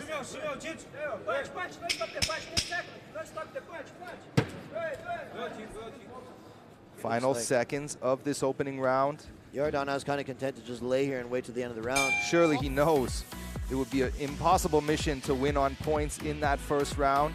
Takes a deep breath, walks back to his corner. Li Jingtao must be happy with that extremely dominant opening round.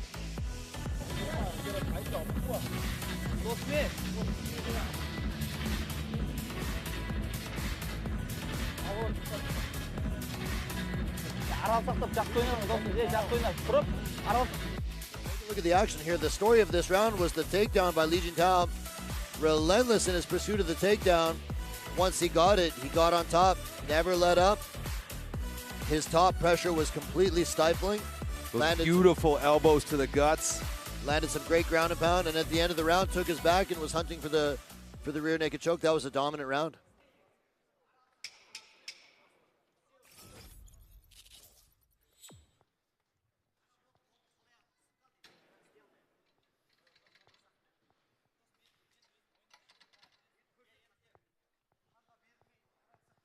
Ready? Fight! All set for round 2 between Li Jingtao in the blue and Yardana in the red. Yardana resets. A lower stance there for Yardana, knowing. Oh, spinning back kick. That was nice. That was fast.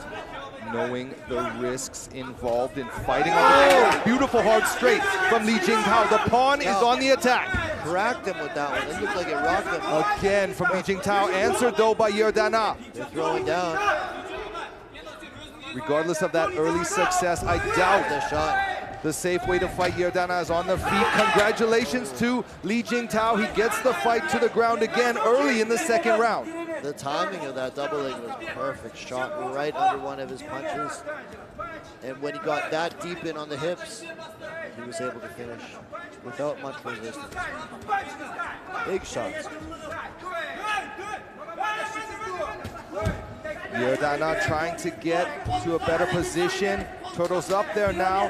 And Li Jingtao just muscles him back down to the ground. Relentless, and now he's looking to take the back. Can he get the hooks in?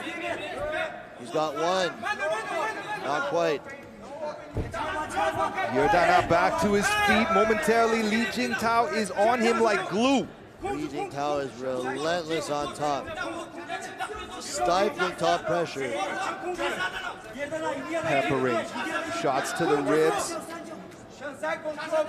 The calls from Yardana's corner to attack with elbows from this bottom position. He looks exhausted. I mean, the thing is, though, those aren't going to win you the fight. They're annoying. They score a little bit, but the guy on top still has the advantage. Depends, though, if you're able to cut from the bottom. That must be the goal, to stop the fight with a cut, a TKO stoppage. It's happened before, but still. Strategically, I think it's probably better to focus on getting up. Easier said than done, though, against Li Jingtao. I can tell you, I wouldn't enjoy being in that position Yardana is in right now. No, just dealing with the constant pressure of Li Jingtao has got to be exhausting.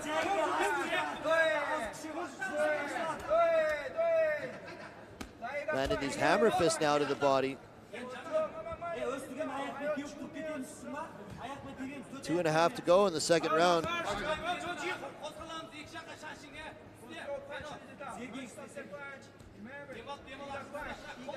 Li Jingtao continues the assault, the onslaught, the ground and pound, the tight top control. You know, I just thought of something.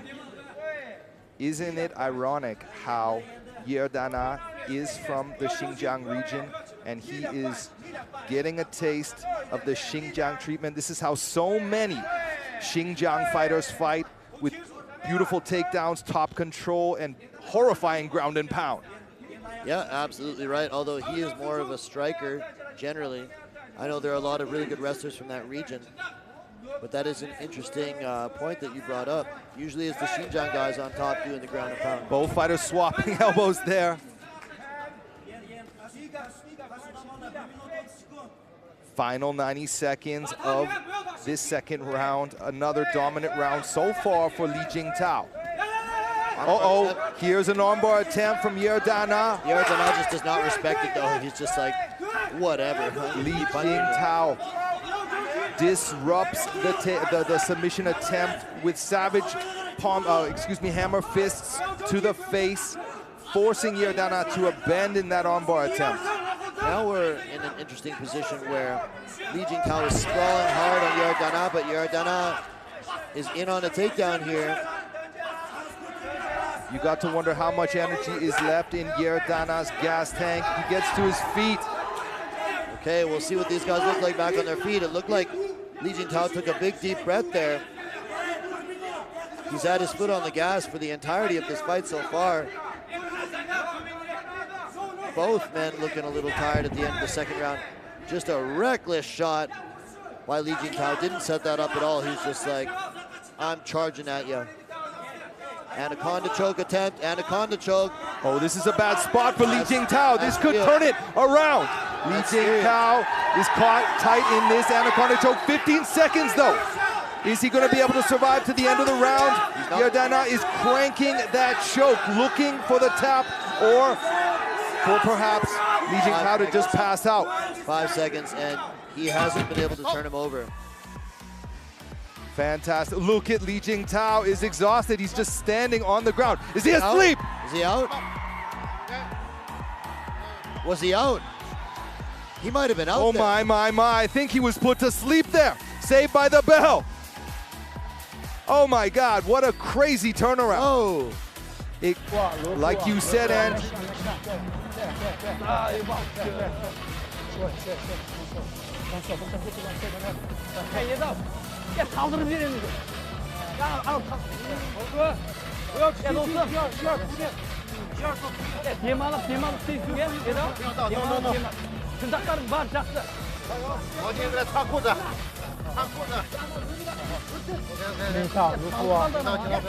look at some of the action.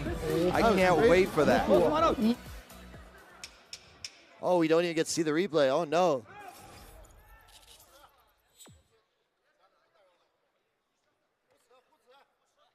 The thing is with a blood choke, you can recover from that between rounds. It's not like getting knocked out where you're going to be fried after. But is that not a near finish? That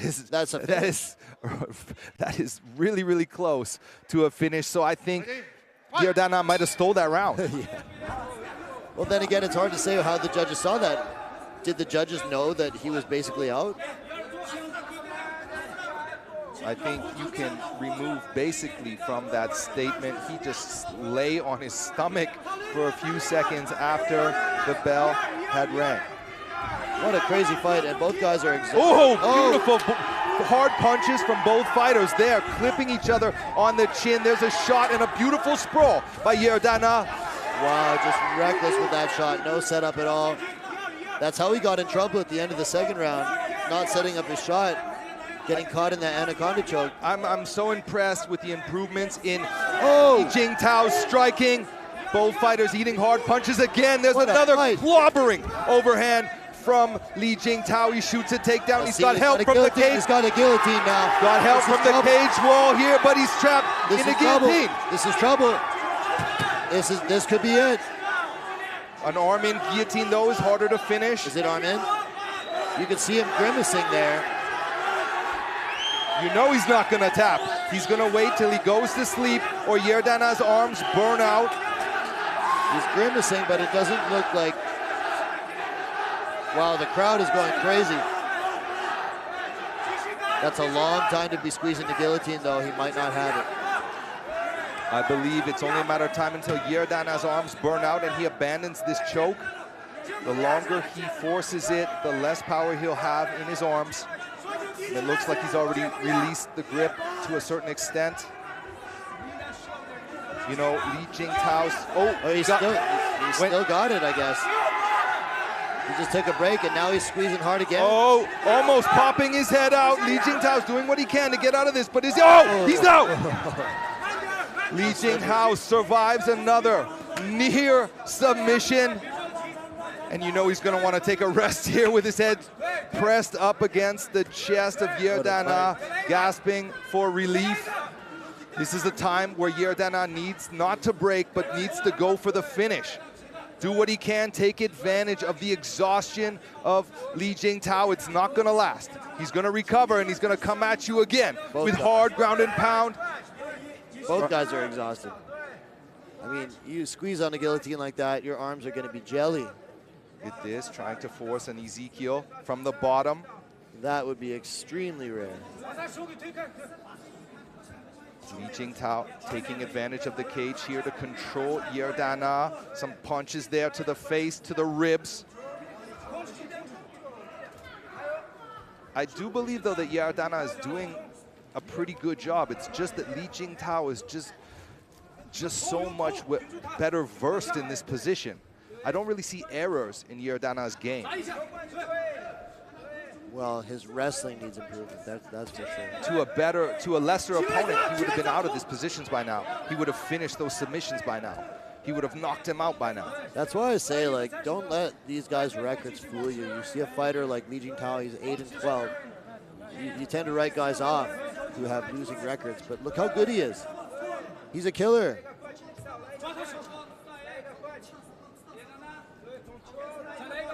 How do you score this? Because, I mean, I think if it goes another 1 minute and 20 seconds, and it may not, that I'm going to give it to Li Jingtao. So he's been on top. He hasn't landed a lot, and he was in a pretty dangerous and tight submission, although he's working to advance position now. He's passed. He's inside control. Looking to score with elbows, perhaps. I think he's content just to control at this point. Look at those short elbows to the face. Earlier in the fight, he opened up from this position, trying to get more force on his strikes, and Yerdana popped out of the position. He doesn't want to make that mistake twice in this fight. He's got an opportunity to attack that arm there, either with an Americana or a Kimura potentially. Arm triangle attempt as well. Final 30 seconds of the fight. Both fighters have really poured their guts out in this match. A very exciting back and forth war.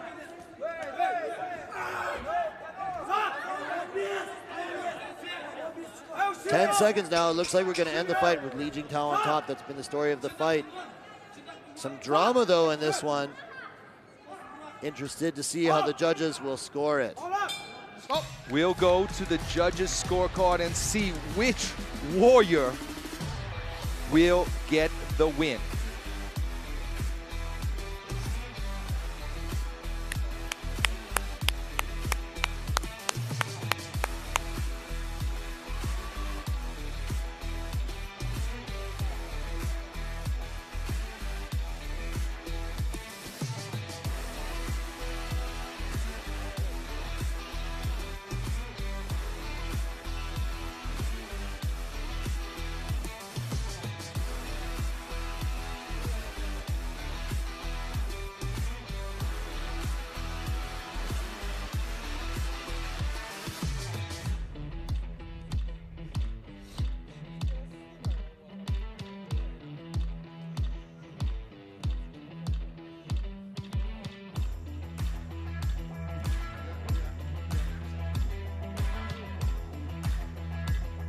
What an action-packed fight we had.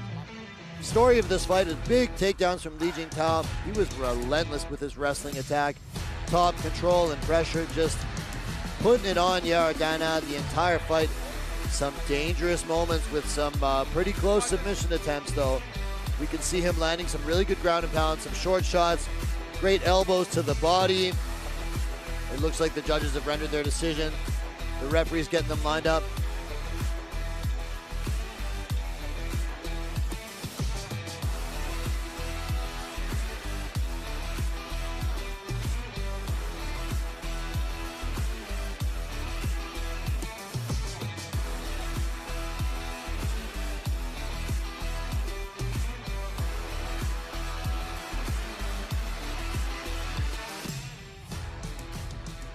接下来宣布比赛结果：1号裁判27比30 ，Judge number 1 27 to 30；2号裁判27比30 ，Judge number 2 27 to 30；3号裁判27比30 ，Judge number 3 27 to 30。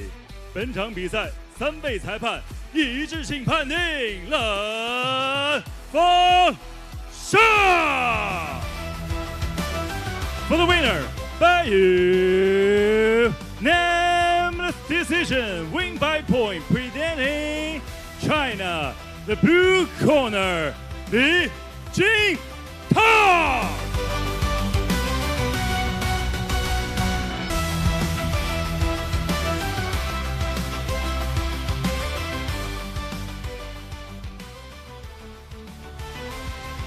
恭喜你，李惊涛啊，让我们看到了你非常长足的进步但是呢，刚才的比赛中，我看到了一些比较危险的这个时刻，比如说那个断头台，但是你还是以非常顽强非常强大的这个意志品质逃了出来。我想问一下，当时你在想什么？当时在想的，俱乐部的培养，然后家人的支持，我不能放弃。强大的战士。接下来你的目标，请说一下。我的目标是下面打排名，这是我一直以来的保命，一直以来的目标。从我第1场胜利开始，这第3场，我一直想挑战更强的选手。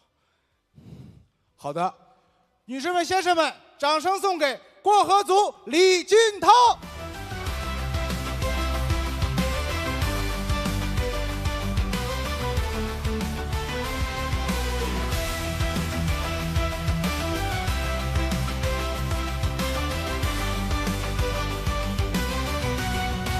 感谢李惊涛出色的表现，谢谢。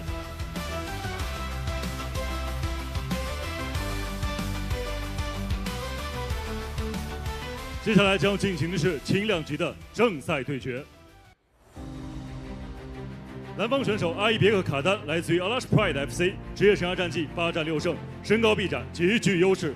他的对手杨飞来自于西安四海连城搏击俱乐部，地面技术出色，急需一场胜利来重拾信心。本场比赛，杨飞该如何破局？答案马上揭晓。他曾经拿到过很多国际性柔术大赛的无差别的冠军。从上次打完那个全国锦标赛，然后一直保持训练的状态，所以说这次的备战状态是很好。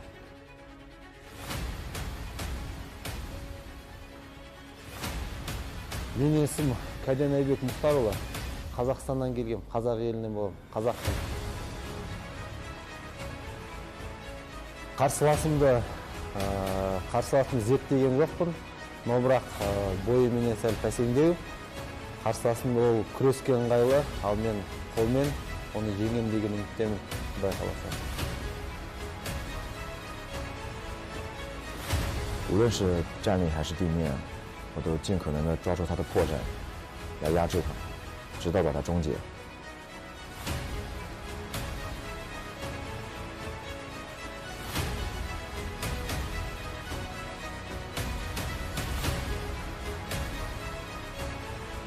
Осы жарыста мен бірінші жекпе сайысым бұл.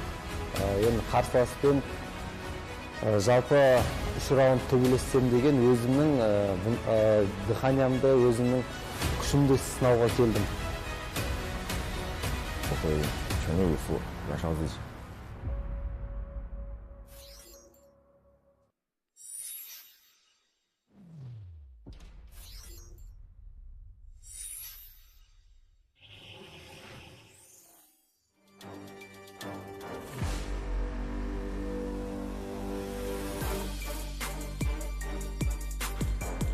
It's time now for the 6th fight of the evening.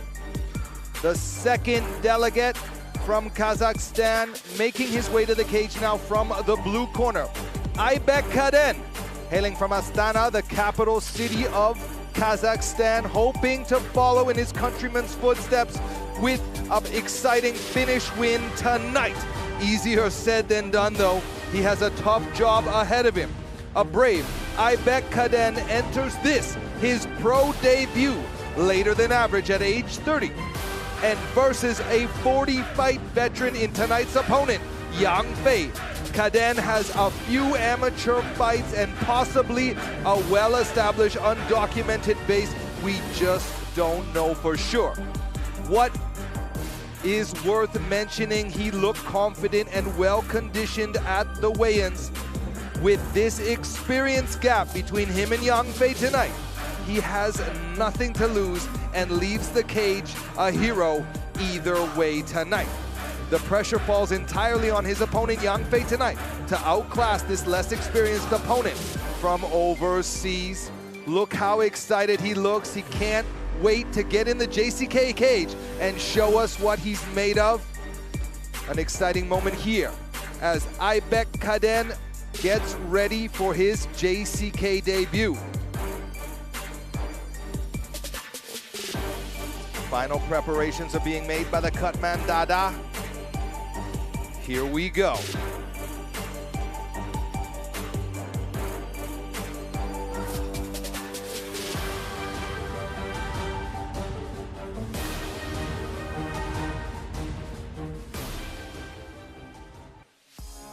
And making his way down to the JCK cage. Out of the red corner, it is Yang Fei Peter Pan, fighting out of Xinhua City in Jiangsu Province.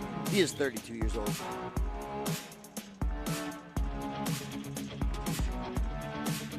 There he is, Mr. Yang Fei, Peter Pan, coming down to the JCK cage. He's had a long and storied career, over 40 pro fights, a wealth of experience, a tremendous grappler, really slick submission skills. We've seen him win by a variety of submissions. I saw him win with a really slick knee bar over Li Fuyao on a fight that I called in March of last year. Unfortunately, he has not won a fight since that time. He's currently on a 5-fight losing skid, so he needs to get some momentum back with a win here tonight. Here's a great opportunity because he's fighting an opponent who's making his pro debut. Mind you, it could be one of those cases where the guy's had a ton of amateur fights or competed in kickboxing, grappling, etc. But we were not able to find any tape on this guy fighting pro MMA. So here we have a fighter with 40 pro MMA fights against a guy making his debut. On paper, that should obviously favor the guy with 40 pro fights. But you never know. We'll see. Here's Yang Fei, Peter Pan.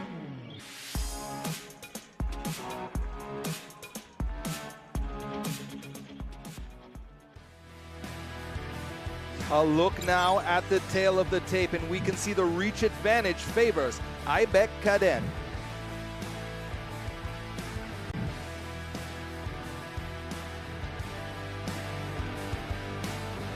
本场 JCK MMA Bounty Competition 轻量级的正赛争夺，南方选手身高180公分，臂展181厘米，体重70.70公斤，年龄30岁，来自于 Alash Pride FC。MMA 综合格斗战绩8战6胜2负。那么今天晚上是 JCK 战决城的首秀 ，Ladies and gentlemen, let's welcome the blue corner from Kazakhstan.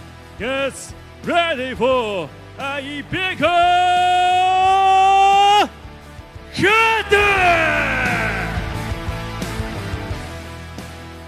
本场比赛，红方选手身高173公分，臂展170厘米，体重71.40公斤，年龄32岁，来自于西安四海连城搏击俱乐部。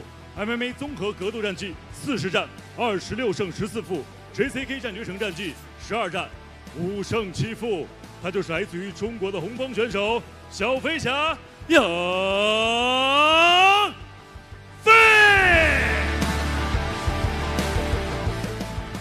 本场比赛场上裁判王悦。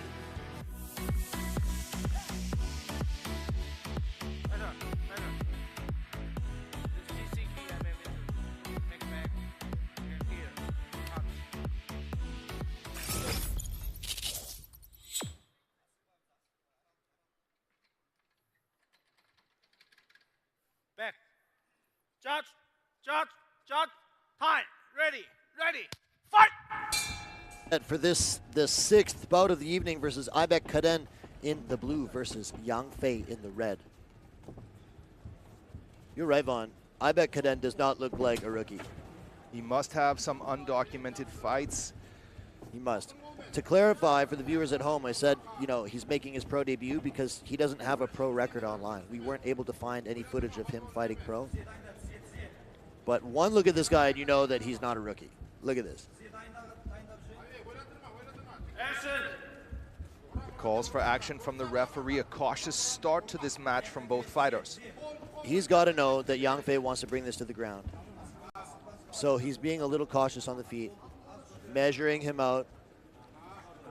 Kaiden, don't you think Kaiden looks quite similar to Azabek Kadir on the stand-up here? Yeah, absolutely. Oh, rocks him with the big right hand. I think Yang is hurt. I think that rocked him a little bit. Let's see. Aibek is not rushing it, which is smart. Because if you rush it, you could get taken down. Another big right hand. Yang Fei's been through some wars in his career. Yeah, he's felt the power of Aibek now, and he looks a little hesitant.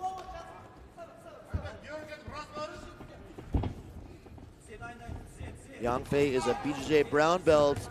Beautiful level change there. Yang Fei getting what he wants. Not the double leg, but he transitioned to this upper body clinch, looking for a takedown. Aibek slides out of it and lets Yang Fei pay with some punches. Yeah, you know, he showed some good wrestling, takedown, defense, awareness. And he's got these crisp, accurate, powerful strikes. Perhaps an eye poke there. Aibek Kaiden motioning to the referee that he's ready to continue. We're back at it after only a 6-second break. Aibek also looks really big. Beautiful uppercut there from Kaiden. Oh, spinning heel kick. An attack there from right hands. Yang Fei doing what he can to close the distance and get this into a grappling exchange. He is desperate to get that clinch locked up. Still though, Yang Fei, although he's eating some heavy punches, looks fresh. He's not wobbly, he's not walking funny. He's still, you know, hands are up. He's still in it. Halfway point now of this opening round.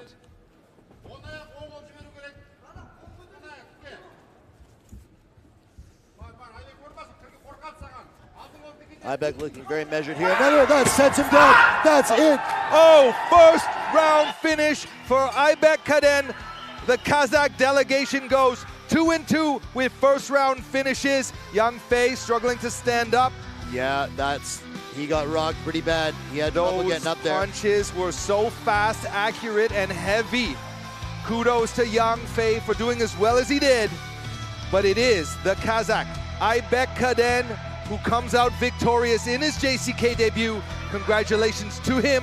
What a fantastic performance.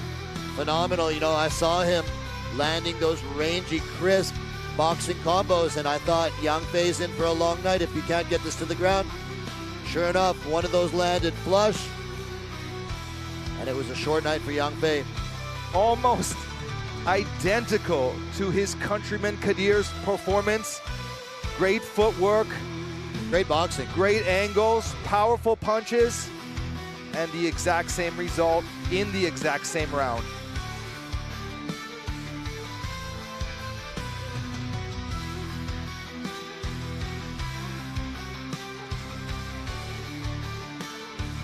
Take a look at the finish here. Aibek just smashes him with the right hand that freezes him. Right on the ear. Freezes him like right in motion. He's just like out of it here. One follow-up shot for good measure. And you didn't see it, but when Yang Fei tried to get up, he had no equilibrium. He almost fell right over against the cage. No question, he was done. Very impressive 这场胜负比 performance. 赛结果，本场男子MMA综合格斗规则轻量级比赛的最终结果为来自于哈萨克斯坦的蓝方选手阿伊别克卡丹，第一回合2分42秒 KO 获胜。The winner is Blue Corner, win by knockout.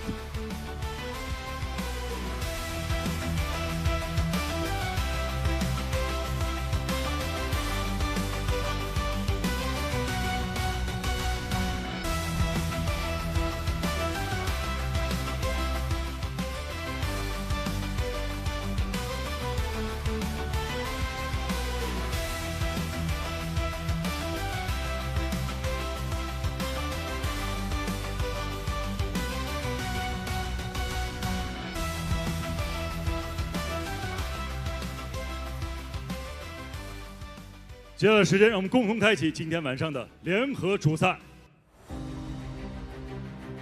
蓝方选手里奥来自于 Phuket Fight Club， 来自于巴西的实力悍将，职业生涯当中曾经一度创下9连胜的辉煌战绩。他的对手赵国安来自于青岛新疆国际搏击俱乐部，战力出色。接下来两位实力选手即将展开碰撞。当我接到比赛通知的时候，我就在网络上找到了一些他的比赛资料，然后他确实挺强的，但是我更硬更强。山东汉子从来不打无名之辈。My name is Leonardo Casotti. I'm coming from Brazil. I burn for fight. Since I burn, I play games and fight. I don't care. I fight anybody, anytime. Grappling, jiu-jitsu, wrestling, striking, boxing, kickboxing, whatever. We're gonna see who is better Saturday night. I'm ready. 我会用我的热血，用我的激情，用我平时训练的汗水，干掉他。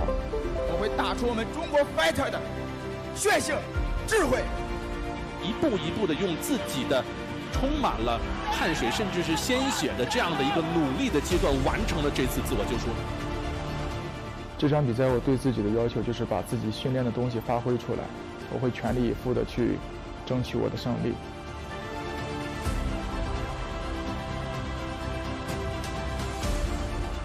Zhao Guoan, tonight I'm gonna meet you on Octagon. Be ready, my man.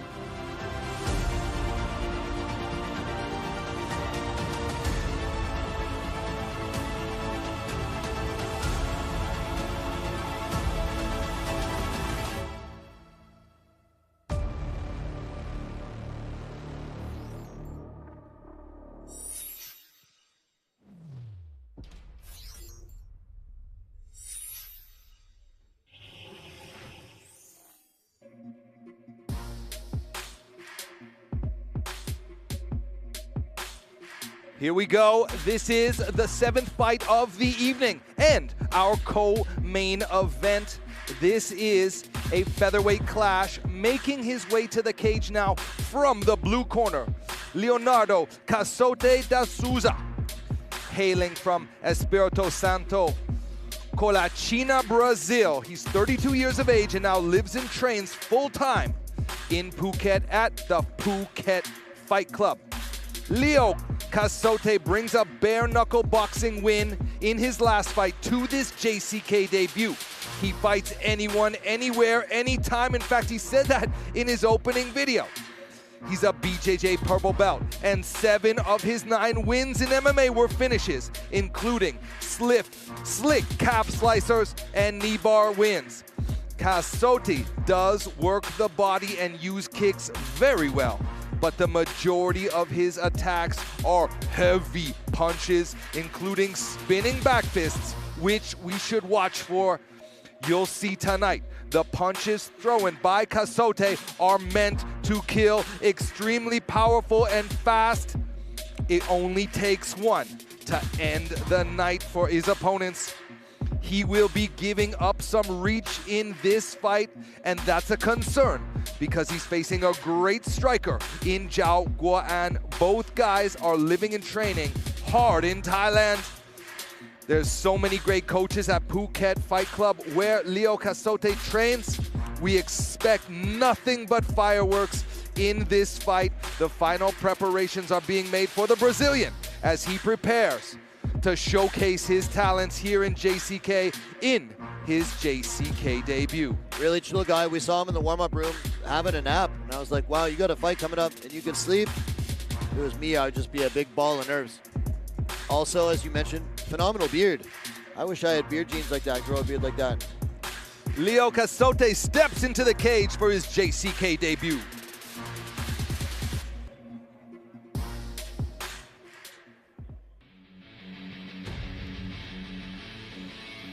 And here comes Zhao Guoan. I called him in the fight build-up a superstar because I believe that he is. Got a lot of fans on social media here in China. You know, the JCK Douyin has almost 1 million followers, and whenever they post Zhao Guoan content, there's always a lot of engagement. Very popular fighter, good-looking guy, well-spoken, great personality, and the skills to back it all up as well. He's a great striker, brown belt in BJJ, great submission skills. He's good everywhere the fight goes. He had a bit of a rough patch in his career recently. He lost like 5 fights in a row. As Vaughn said, he had a lot of distractions in his life at the time. He was trying to open a gym, trying to manage some fighters, and perhaps all of that took away from his own training. But he turned it around with a dominant victory over a Russian fighter that we know well, Nick Kostya, in May of last year, and since then he's looked great. His last fight was in Guizhou province in July. I called that fight with Anderson, and you know, we both thought that he won that fight, right, Vaughn? Everyone thought he won that fight. We agreed that it was 2 rounds to 1, but we thought Zhao Guoan won 2 and Nartai won 1. Yeah, to beat, like, I mean, he didn't get the win on paper, but it felt like he won that fight over the champion. That's extremely impressive because Nartai is a beast. Well, win or lose, that was the closest fight Nartai had in the entire playoffs. He is the champion in this division, and that means that Leo Casotti enters JCK fighting one of the best, arguably the best featherweights on the roster. I'll make a prediction for this fight. We're not seeing a judge's decision. These are 2 extremely powerful, technical, accurate fighters that are dangerous everywhere, and we cannot be happier to be here live to watch these 2 warriors throw down. It's interesting, both of them do their camps in Thailand. They're fighting here in China, one's from China, one's from Brazil, but they both train and live in Thailand. Pretty crazy, pretty cool. Zhao Guoan in the red.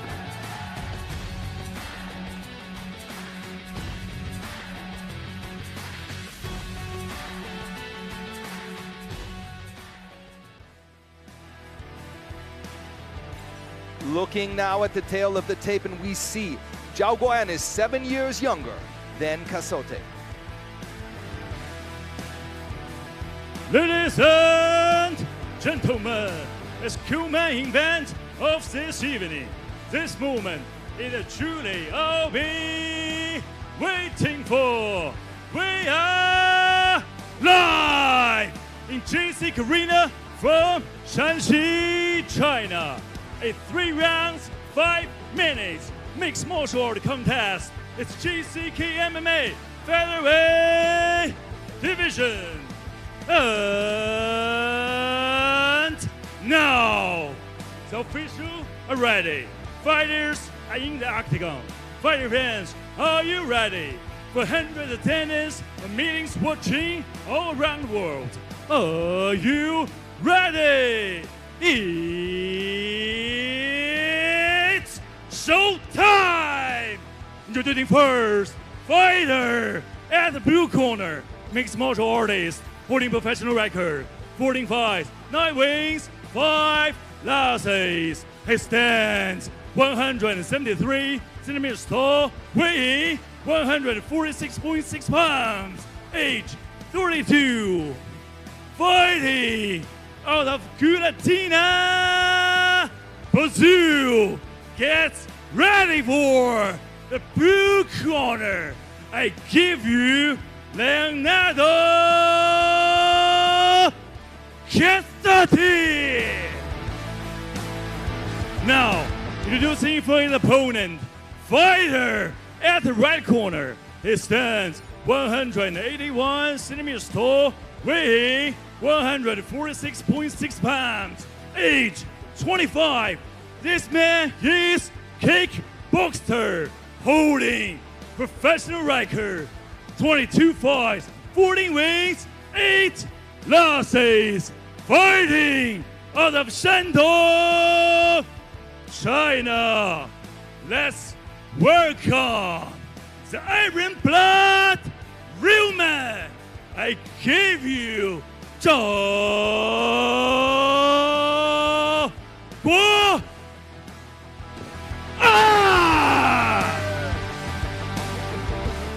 The referee who charged in the octagon is Mr. Wang Jinggang.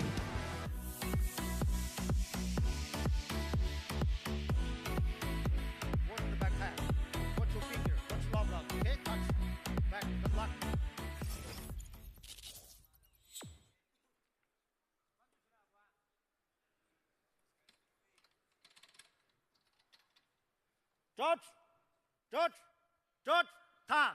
Ready, fight! All set for the co-main between Leonardo Casotti in the blue and Zhao Guoan in the red. Excited for this one. Hard leg kick. Both fighters open up with low calf kicks. And Leonardo wants to get him back right away. Both guys very experienced, very well-rounded, can do it all. Strike, grapple. Zhao Guoan earned the rank of brown belt in BJJ. Casotti's a purple belt, but he does compete in no-gi grappling. Hard. Beautiful calf kick there from Casotti. Guys have traded 2 hard low kicks.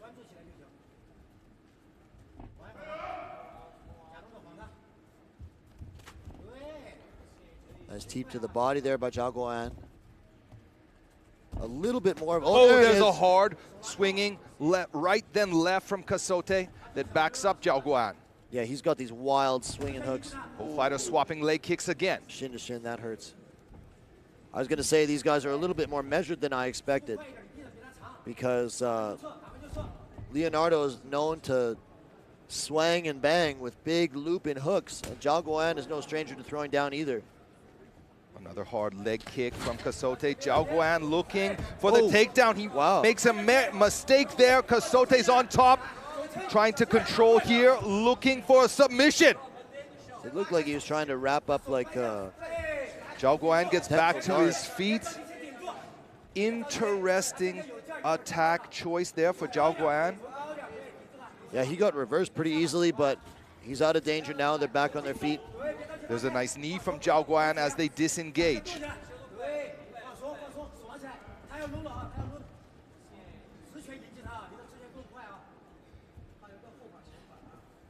So far in this round, only 1 takedown attempt executed by Leonardo pressing forward.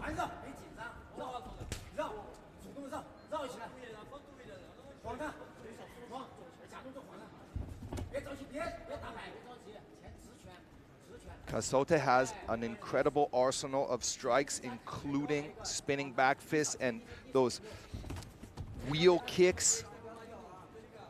Like capoeira style. Exactly, capoeira style, Brazilian kicks. Plus he's training in Thailand. He's got the Muay Thai under his belt. Look at those punches. He's swinging to kill. Trying to take his head off. A little too much steam on it. Big swing and a miss. Now Zhao Guoan has him pressed up against the fence. Tight whizzer there from Casotti, doing a good job of neutralizing this takedown attempt from Zhao. Zhao's got a single leg now. Is he going to be able to take this fight to the ground? Casotti doing a great job of managing his balance. Zhao Guoan is not giving up, though. He continues to press forward. I think if Zhao Guoan can get the fight to the ground and be on top, it will serve him very well. He can put some of those brown belt BJJ skills to work. He's a very good grappler, but much better from top position, I would say. Zhao Guoan controlling here against the cage wall. He gets Casotti to the ground, looking for the back. He has a dangerous back control. Got 1 hook in, but he might be riding a little high. He could get bucked off a little bit here. Zhao Guoan doing a great job of controlling so far. Casotti looking to defend this position. He's got 2 hooks. He's got to flatten him out now. He's still riding a little bit high. Yeah, Casotti pops out the back door, and he's threatening with a guillotine of his own here. Zhao Guoan gets the fight to the ground. An action-packed first round, nearing the 1-minute mark in this opening round. Good stuff, being very aware there. This is the position that Zhao Guoan has been fighting for since earlier in the round. Let's see what he can do from this position. Casotti has a nice overhook there, making it difficult for Zhao Guoan to score points from here. It looks like Casotti is trying to set up a triangle, but you know, these sort of basic triangle setups, we rarely see them work anymore in MMA because guys are just getting too good. Hard to catch a guy with the triangle setup from guard. Zhao Guoan slamming an elbow into the stomach of Leo Casotti. Trying to walk those legs up, maybe look for an armbar. A very active guard displayed here from Casotti, making it difficult for Zhao Guoan to get any ground and pound. Oh, a headbutt. brutal headbutt there from Zhao Guoan. A warning like from the referee. Pretty blatant foul there.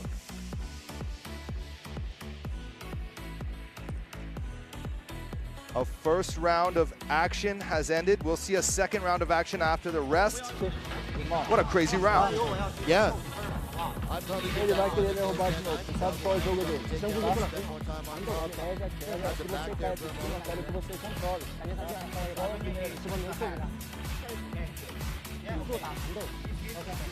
Let's look at some of the replays from that round. So that was a pretty poorly set up shot, and Leonardo was able to just reverse it rather easily. Much better here by Zhao Guoan getting that takedown. And another here later in the round. Spent a good amount of time on top, landing some ground and pound. I wonder if we'll see the headbutt here.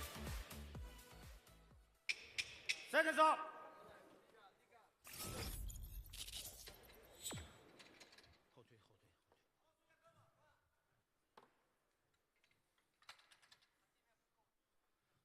Ready, fight! All set for round 2 between Leonardo Casotti in the blue and Zhao Guoan in the red. Good fight so far. An aggressive start to this second round for Casotti. Here he is. Oh. Once he gets loosened up, he is an extremely dangerous striker. There he is with a kick to the midsection. Zhao Guoan staying calm and composed, looking for the right opportunity. Another kick to the body from Casotti. His kicks are a little slow though.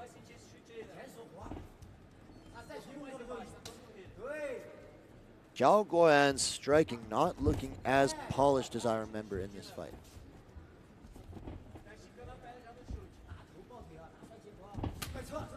Hard kick to the body from Casotti. That was a hard kick. A well-placed left leg like that could end the fight if it hits the liver. A beautiful snatch there from Zhao Guoan. He's unable to complete the takedown, however, and Casotti is looking to get on top, but it's Zhao Guoan that reverses that. Now Casotti's going for a leg lock. Is he going to be able to pull it off? Submit the BJJ brown belt. Let's see what he's got here. Looks like he's going for a heel hook. He does have the grip locked up. Doesn't have great control over the knee line yet, though. It's still a little bit loose in there. Zhao Guoan climbing up here. Casotti may be abandoning that leg lock. He hasn't given up on it yet. He's still attacking the leg. It's a bit risky for him, though, because Zhao Guoan can land some strikes from this position. Now, this is a more dangerous spot for that heel hook. Absolutely. Look at Casotti looking to rip the foot off of Zhao Guoan. Zhao Guoan doing a great job of defending so far. Inside heel hook attempt, but it looks like his knee might have cleared. Zhao Guoan he's not giving up on it, though. We're going for possibly a calf slicer. Uses it to get on top. An exciting scramble. Great scramble. Ensuing here. Great now scramble. Zhao Guoan ends up on top. That was phenomenal. Really exciting grappling exchange.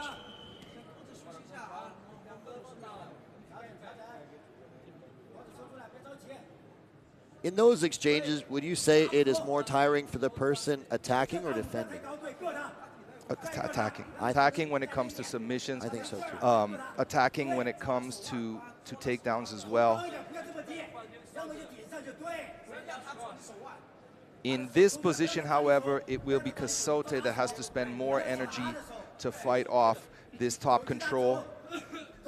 I'm just thinking like scrambling for those leg locks. You're expending a lot of energy. Zhao Guoan was hoping to get the fight to this position. He initiated the takedown in round 1 and again in round 2.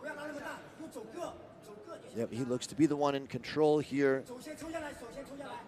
An elbow there to the ribs from Zhao Guoan in top position, peppering with some punches to the body. Watch carefully the head of Zhao Guoan. Leonardo looking a little bit fatigued. Zhao Guoan coming over the top with an elbow attack. Another one there. The grapevine from Casotti on the legs of Zhao Guoan, trying to disrupt his posture. An elbow there from Zhao Guoan to the stomach. The pace has slowed down considerably after all that scrambling earlier in the round. Zhao Guoan seems content to stay on top here, in control. Leonardo seems a little tired. not really willing to initiate a big effort to try to get back to his feet. He's kind of content to remain here for the remainder of the round, it might look like. Final minute of this second round. If the clock wears down in this position, it is likely that the judges will give this round to Zhao Guoan. So that would be 2-zip Zhao Guoan, in my opinion. Another elbow again from Zhao Guoan.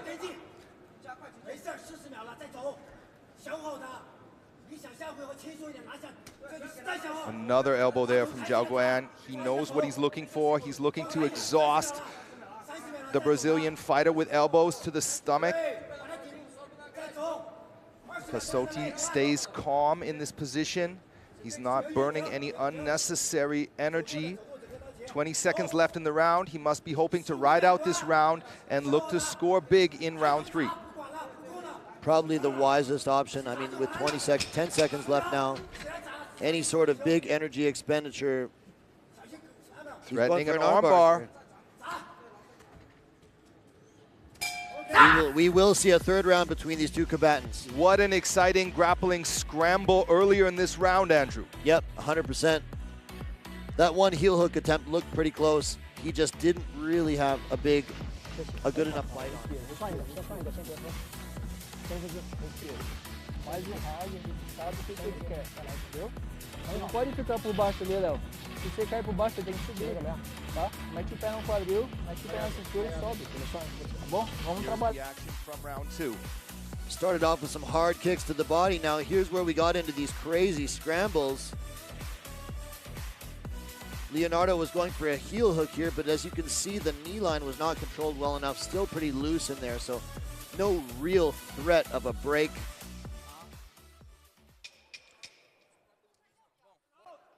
I'm not sure how the referees will score it. Those kicks earlier in the round may have done well for Casotti. 2-zip Zhao Guoan, I would say. Looks like Leonardo needs a finish. Ready? Fight!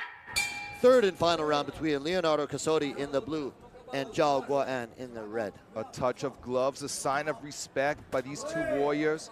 Zhao Guoan looks for the calf kick. Casotti checks it. 3 minutes, 33 seconds of ground control time for Zhao Guoan in that second round. That is very significant. Zhao Guoan again shooting that takedown. Is he going to get the fight to the ground? Well, he realized a lot of success in the second round in this fight, you know, up to this point with his wrestling attack, so why not go back to that? At the end of the day, as much as fighters do want to be exciting, more important than being exciting is winning. Beautiful work from Zhao Guoan to push through on that takedown attempt and finally get the fight to the ground. This is a bad spot for Casotti. His arms are tied up here. Zhao Guoan peppering with elbows like he's done in both the first and second rounds.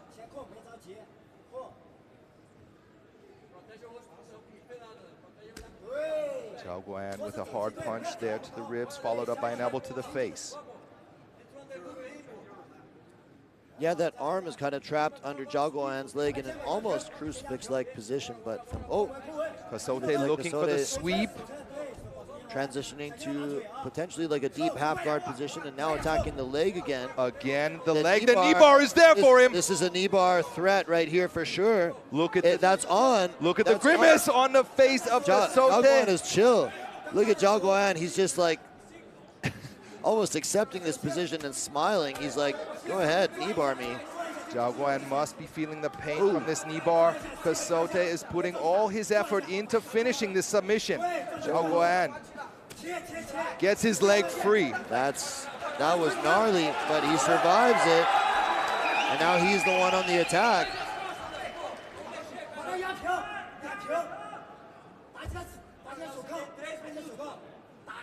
If that were me, I might have tapped. Tremendous. I'm not as flexible. Tremendous hard showing from Zhao Guoan. I mean, that was on. That was on. And now he, you know, he's the one attacking now. He's taking the back. Zhao Guoan trying, look at him, looking for the throat here. Casotti needs to be careful. Zhao Guoan peppering with some ground and pound. He's got the back now, both hooks in. Casotti needs to be very careful in this position. Zhao Guoan has phenomenal rear naked chokes. 2 back-to-back wins. Is he going to make it 3?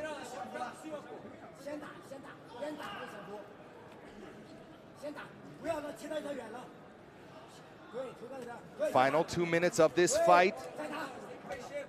Yeah, he's the one in control here. He's got kind of a body triangle position from the back, looking for that choke, peppering him with shots.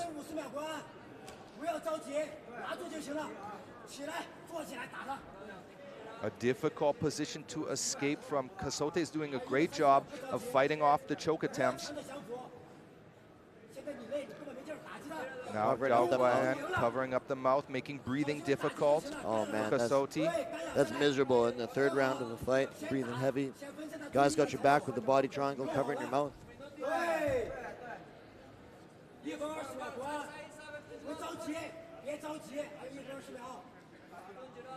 His corner imploring him to not be too anxious. He's got a minute plus with which to work. Plenty of time here. Completely dominant position for Zhao Guoan. Now there's just 1 minute left in this fight. Hard punches here from Zhao Guoan. He's getting the mount position.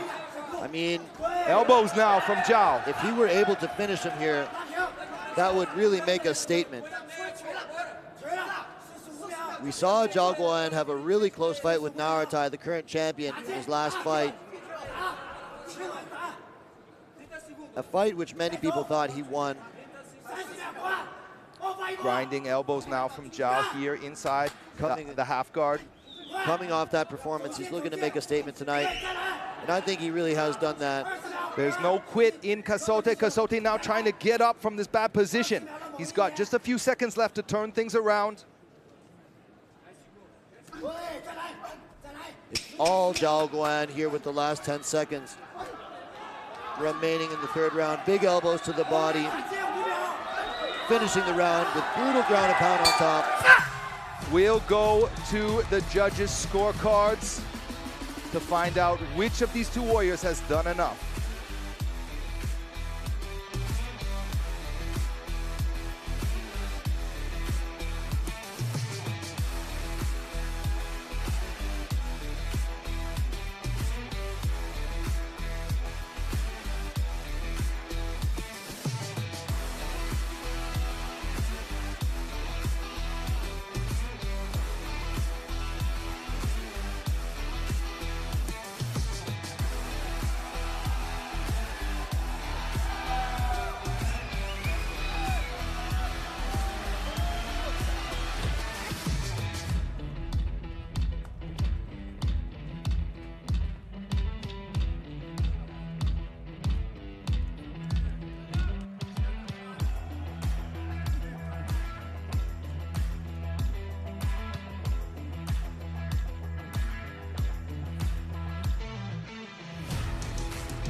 A look at some of the action from this fight.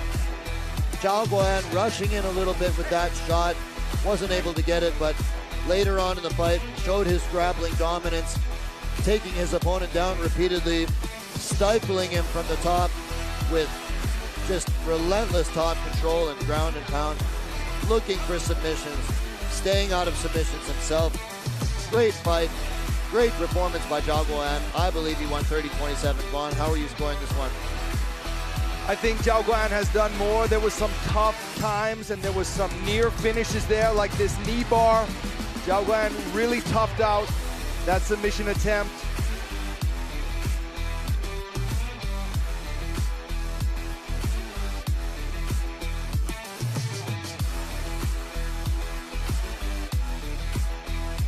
After 3 rounds, tough fight, we have a final official decision. 1号裁判30比27 ，Judge number 1 32-27。2号裁判29比28 ，Judge number 2 29-28。3号裁判30比27 ，Judge number 3 32-27。本场比赛3位裁判一致性判定，红方胜。For the winner by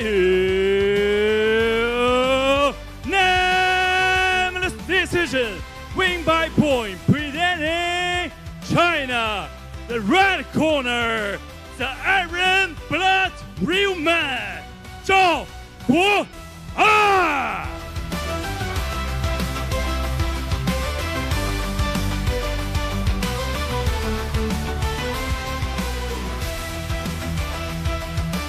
我来采访一下我们的山东硬汉啊！我知道啊，赛前你告诉我说获胜之后有很多话想说，现在来，我把话筒给你。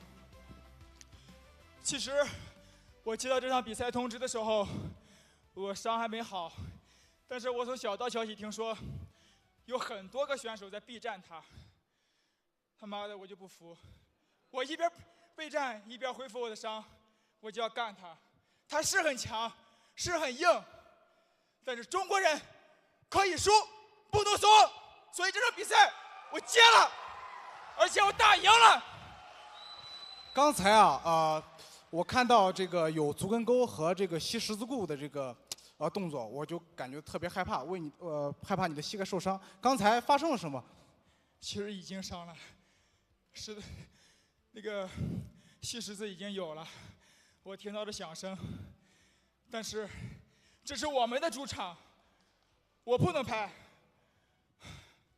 刚才还有很多人让我上笼子，其实我不想上。我不知道你们有没有发现，我是右脚蹬上去的，其实我的左脚已经蹬不上去了。哇，非常恐怖的这个意志品质啊！你就不愧是一个战士啊！这次你来 JCK， 其实我一直认为啊。 我希望你有一天触底反弹，今天你做到了。然后呢，我希望你早日站上我们的绝尘之巅。会的，总有一天。我还有一句话想说，很抱歉，这场比赛我没有终结对手，但是我已经拼尽了全力赢下了比赛。我想为我自己争取一份花红。 我想得到更好的训练，我需要训练费和生活费，所以老板，我需要一份花红，我需要打更精彩的比赛。好的，女士，我还要感谢我的边角，胡勇哥，还有我的团队新疆搏击，还有现场以及观众前看直播的一直支持我的人，我的家人们，还有。 我感谢我的头号粉丝，我的头号赞助商，我的爸爸，今天他也来到了现场，我邀请他来上台跟我一起享受今晚的胜利。有请。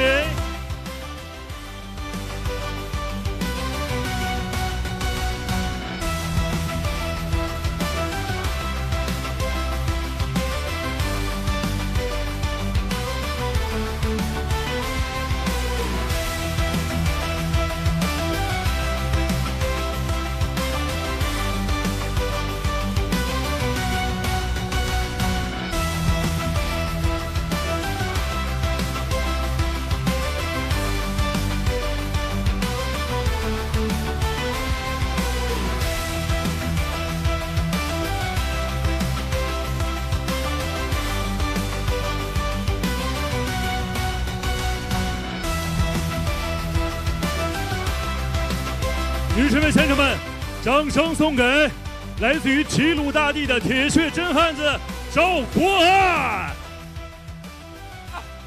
还有最后一句话，我叫赵国安，我来自武术之乡茶泉的发源地山东聊城冠县。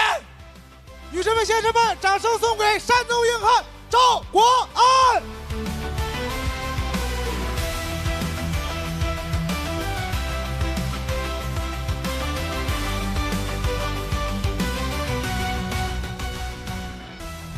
接下来的时间，让我们共同开启今天晚上的巅峰之战。蓝方选手Urgenbayar目前在 JCK 战决成7战4胜，一路过关斩将，冲入了赏金赛的最终决战。他的对手库尔班江土罗斯巴克拥有极其恐怖的战斗力，这是他第3次征战赏金赛的决赛。接下来，2位选手将角逐出100万赏金的最终归属。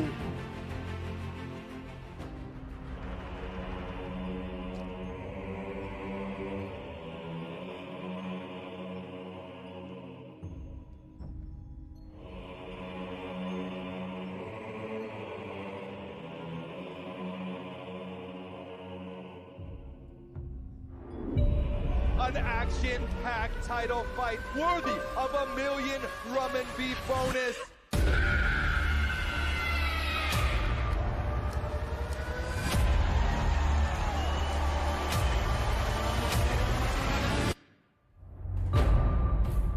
This 这次对手跟上个对手的风格差不多，但是变化没有很大，就是稍微做了一些很针对性的技术。这场也是很重要的一场比赛，然后做好了很多针对性的训练。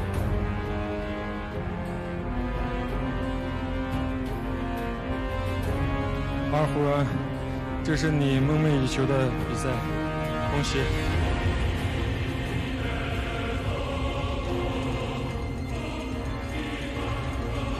这是第3次又碰到，已经做好准备。拿下这场比赛，我会成为双百万加金腰带4中量级的绝对王者边疆狼库尔班将。我相信我俩的这一场比赛肯定是很精彩的。这边是我的地盘，在这里我说了算，你保护好你自己。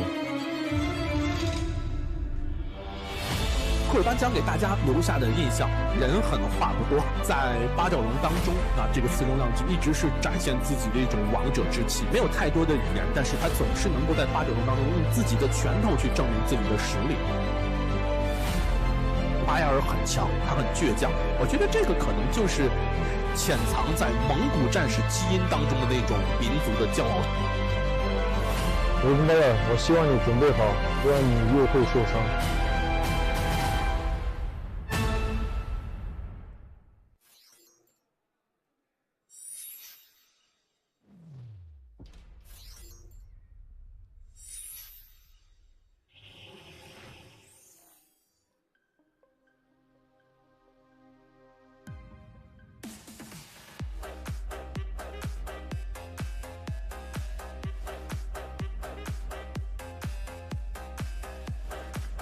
A look at Urgen's highlights from the semi-finals, where he took out Andy, deserving this title shot.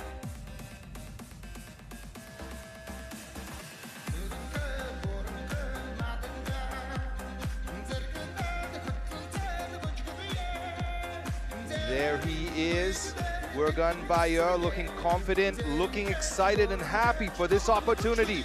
His teammate Li Jingtao in the background, won already tonight with an impressive performance.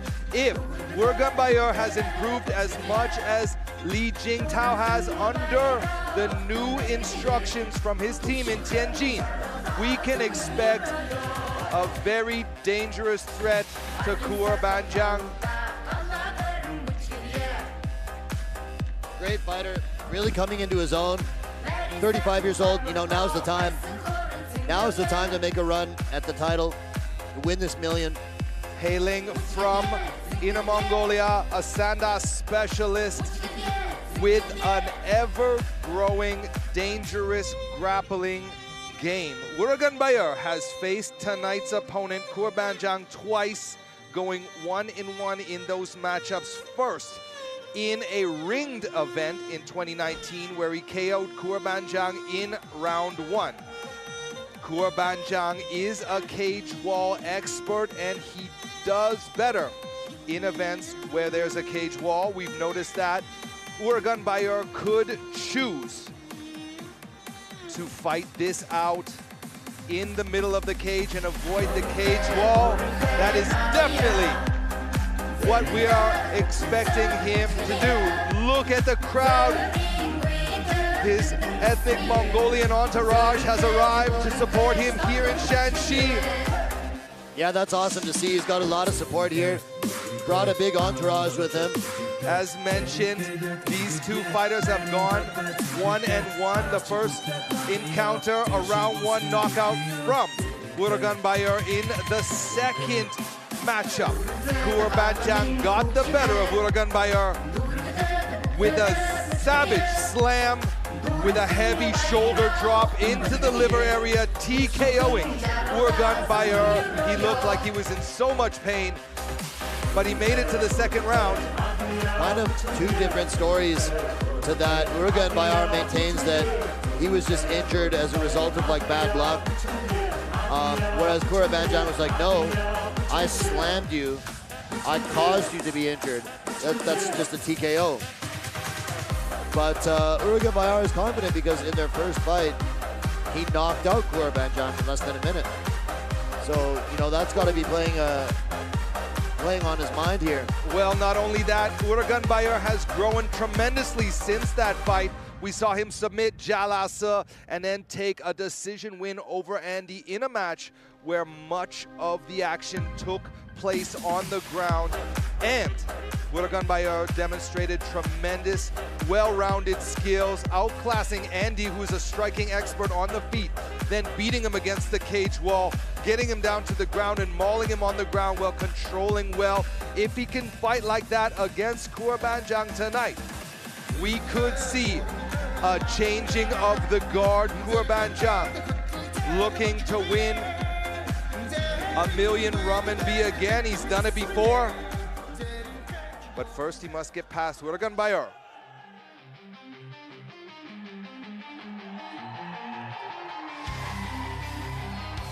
Let's take a look here at some action from Kuerbanjiang. I mean, he's been completely dominant. Here's the big slam over Urgenbayar before that caused him injury. He won the fight as a result of this. I mean, he's ran through the division. He says he's the king of welterweight, and it's really hard to deny that. I mean, he's won 12 of his last 13 fights going back years. He's just been running through everybody. He's been the champ, and he's looking to claim another $1 million tonight. Here he is. Both fighters donning the traditional garb of the regions they hail from. Kuerbanjiang is the frontier wolf from Yili, Xinjiang. Great wrestlers coming from that region. He's done it all. He's had a long storied career. Almost 50 pro fights, and he's not even 30 years old yet. How incredible is that? He's 11-1 in JCK. He's beaten the who's who of the entire division. And it's not wrong to call him one of the premier fighters in the entire organization. He can do it all. He's got great striking, great wrestling, and great jiu-jitsu. Although, as my partner here, Vaughn Anderson said, he really excels in cage MMA fights. He's really good at utilizing the cage to impose his wrestling dominance. Very powerful takedowns. Listen to the crowd. You know, and of course the Xinjiang contingent here in support of their glory fighter, Kuerbanjiang. One observation that I have to make, you see at the press conference and the weigh-ins, Kuerbanjiang is just so slack, but you see him turn on his war face and get into the zone right now. Look at the focus on his face as he walks towards the cage. There's $1 million RMB on the line. That's a big amount of money. I mean, think about what you could do with $1 million RMB. I can think of a lot of cool things I could do with $1 million RMB. That's, you know, that's serious money, and there's a lot of prestige on the line as well. Championship belt. And not only that, but this is the rubber match. These guys are 1-1 against each other.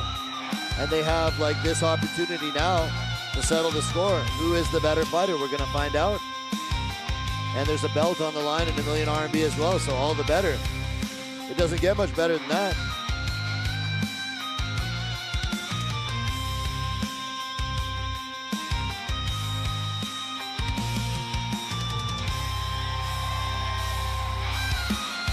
Really cool to see the camaraderie that these guys have.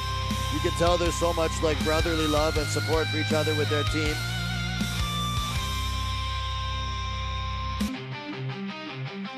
And I know these guys are rivals, but there's a tremendous amount of respect shared between them. Oh, definitely.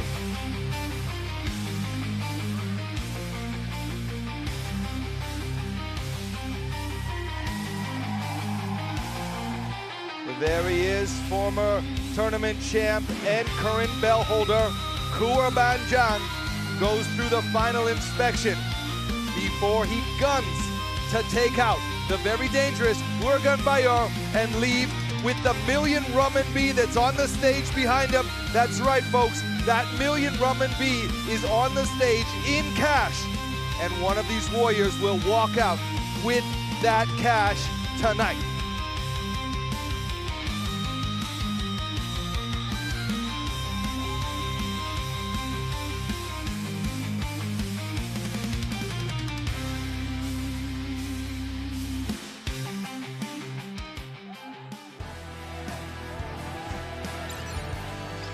A look at the tail of the tape, and we can see it's Urgenbayar that enjoys the reach advantage tonight.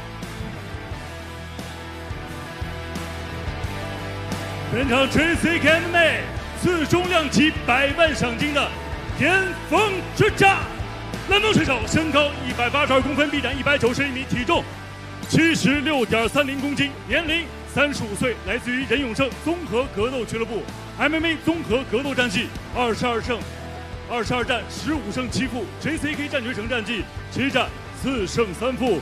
他就是来自于中国的蓝方选手，巴尔虎人Urgenbayar。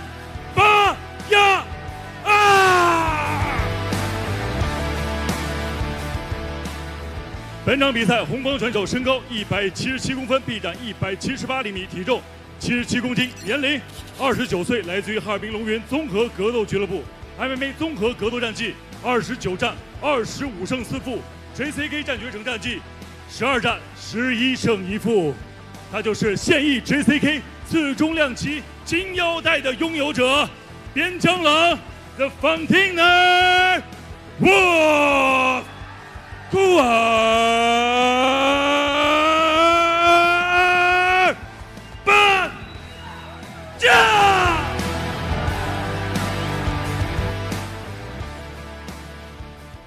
本场比赛场上裁判 Thomas Fan。Judge, time.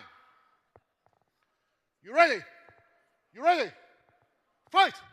All set for our main event between Urgenbayar in the blue and Kuerbanjiang in the red. $1 million RMB is on the line in our welterweight final. A hard cross there from Urgenbayar. I mentioned earlier that Urgenbayar has improved a lot under his new coach, but Kuerbanjiang has been training in Kazakhstan, and he has also improved quite a bit since he went overseas. Oh, strong Beautiful takedown there from the reigning belt holder, Kuerbanjiang. Okay, yeah, he got that takedown really easily. Changed levels, double leg, in on the hips, got it. We saw that in Kuerbanjiang's semifinal fight against Sejilab, who he hides his takedowns behind a jab, and he's on the leg before anyone realizes it. That's what he did just now here in this tournament championship fight. Urgenbayar playing a nice guard here, making it difficult for Kuerbanjiang to let off any ground and pound or advance.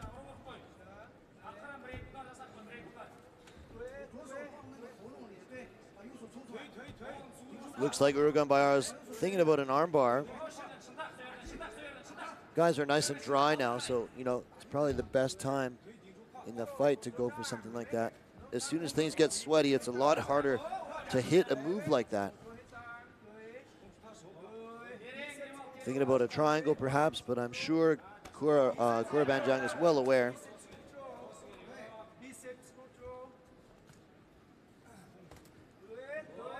Kuerbanjiang now trying to advance his position, score with some ground and pound here.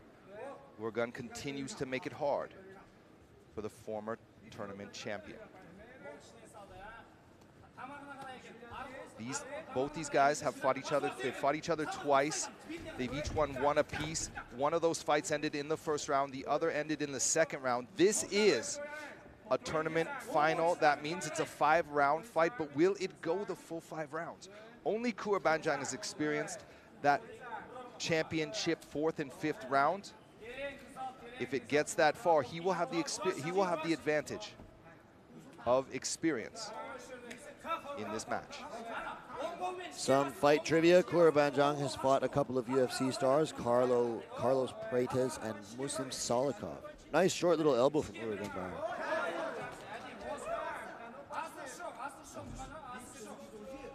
The Frontier Wolf continues to control well here in the first round. There's a short forearm strike to the chin.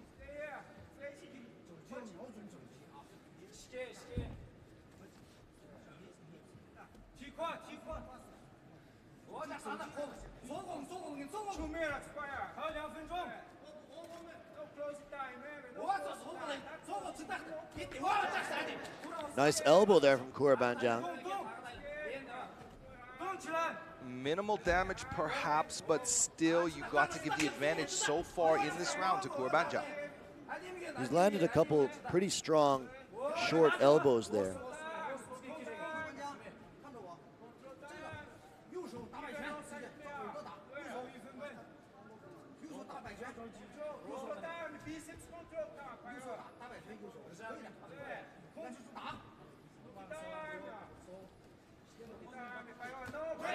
Kuerbanjiang with another hard punch here, maintaining a tight top control inside the closed guard. Yeah, doing a really good job just controlling from top position, staying out of submission danger. Remember what I said earlier in the night when Li Jingtao had this position on Yerdana? Doesn't it look the same? Yep. Although Li Jingtao was like trying to pass, really relentless with his pressure on top the whole time. A little more active, I would say. Kuerbanjiang knows what he's good at. He's taken many a tough opponent to this exact position and drained them out with top pressure and ground and pound. There's an up kick from Urgenbayar. Now, Kuerbanjiang is passing the guard perhaps on hard right there from Kuerbanjiang.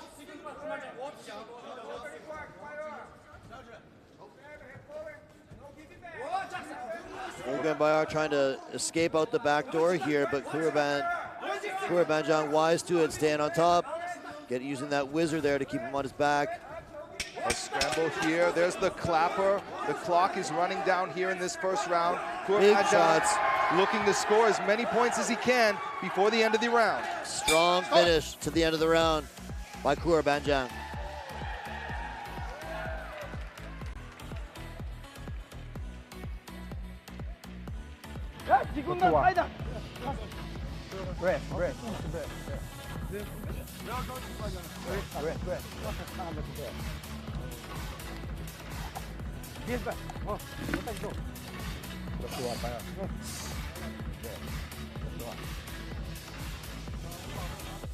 Here's a look at some of the highlights. Nice right hand there.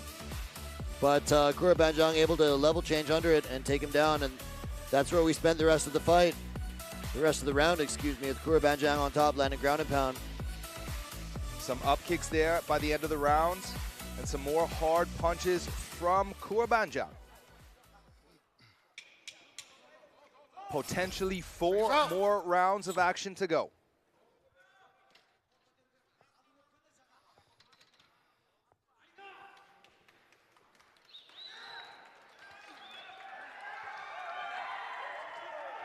Ready, fight!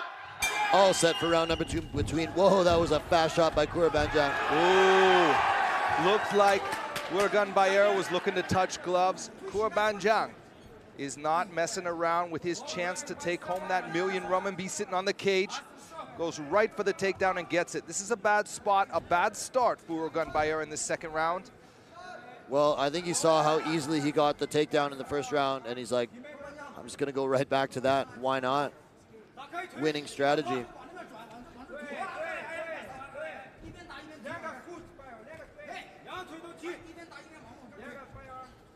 Urgenbayar pounding some hard hooks into the cheeks of Kuerbanjiang there for a moment.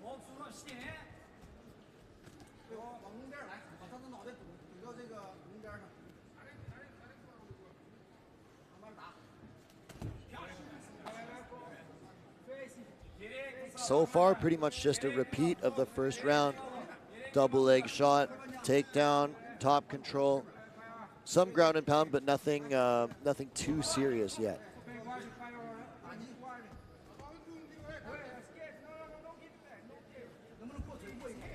Trying to pass now. Steps over the knee, passes to half guard.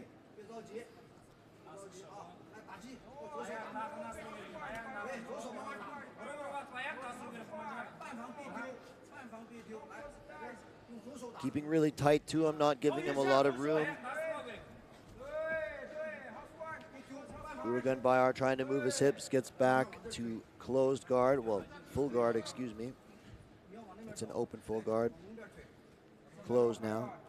I'd like to see Urgenbayar trying to create some space, slide his knees in and push away.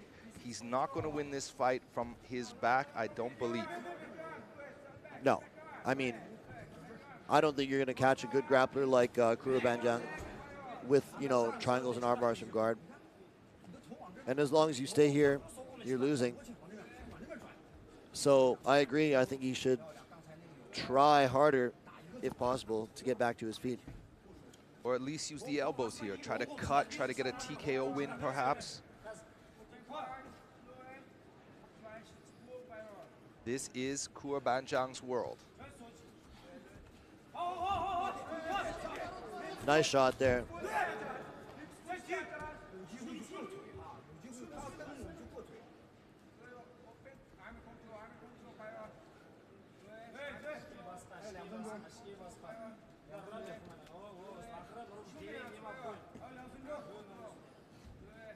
Urgenbayar so far just has not had an answer to Kuerbanjiang's top control.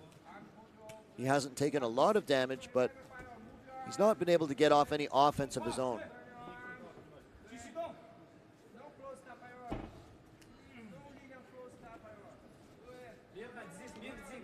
You can see Kuerbanjiang trying to pass.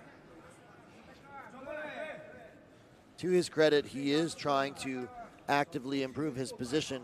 It's just tough because Urgenbayar is a skilled grappler in his own right. What we're seeing is not necessarily a stalemate, but perhaps not the most exciting pace of any fight we've ever seen.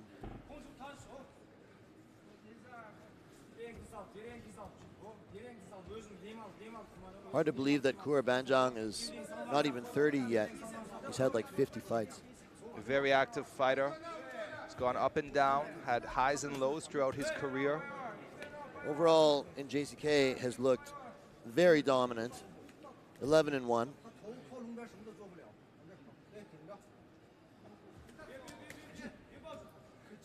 And it looks like he's found the blueprint, found the pathway to perhaps another million RMB.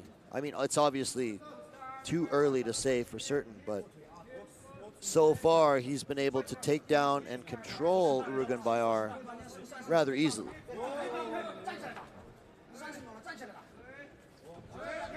This is exactly how round one ended, with a disengagement near the end of the round and some hard punches exchanged with some up kicks. Another round in the bag for Kuerbanjiang in 10 seconds time from now. There is not a world in which a judge could conceivably give a round like that to Urgenbayar, in my opinion. Stop!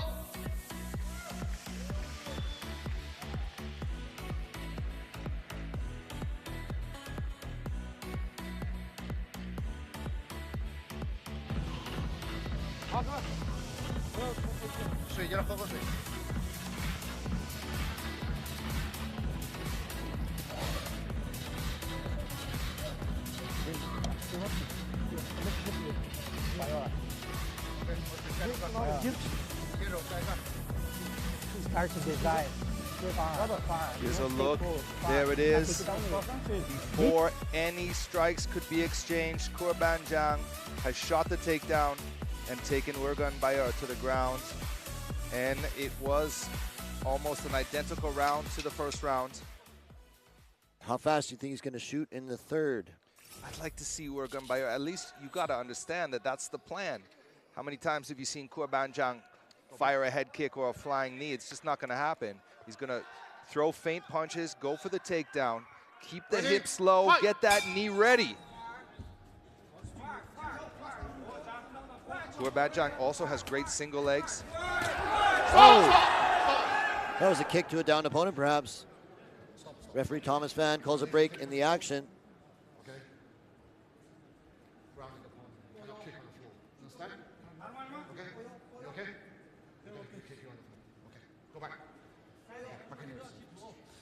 They're going to restart them in this position. That looks pretty favorable. We're seconds away from a Kuerbanjiang takedown. This is a tough spot for Urgenbayar.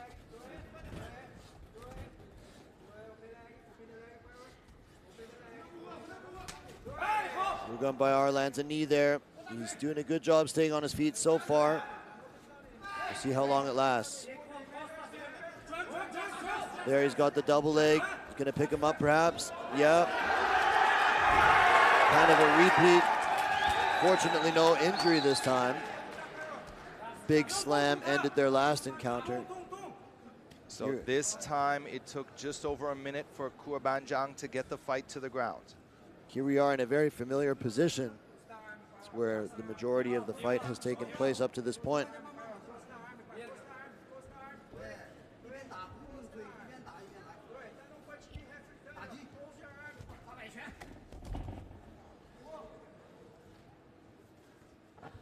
You got to wonder if there is no chance. If Urgenbayar continues to pull out these same tricks, it's just, I just don't see it working. He's got to try something totally different. I know it's not easy to get somebody like Kuerbanjiang off you, but repeating the same attempts to get out of this situation that haven't worked over and over again in the past 2 rounds, I just don't think it's a smart strategy.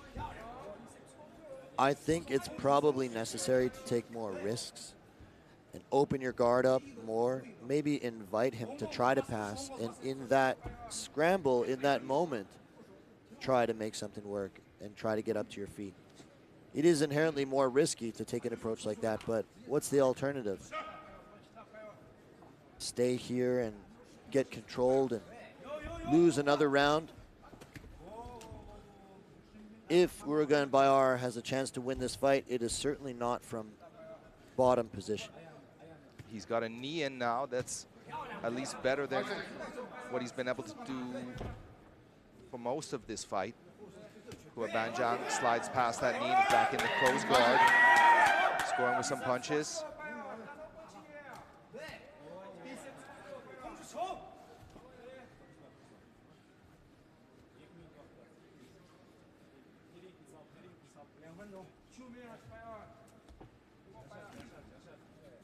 Little less than 2 minutes left in this round.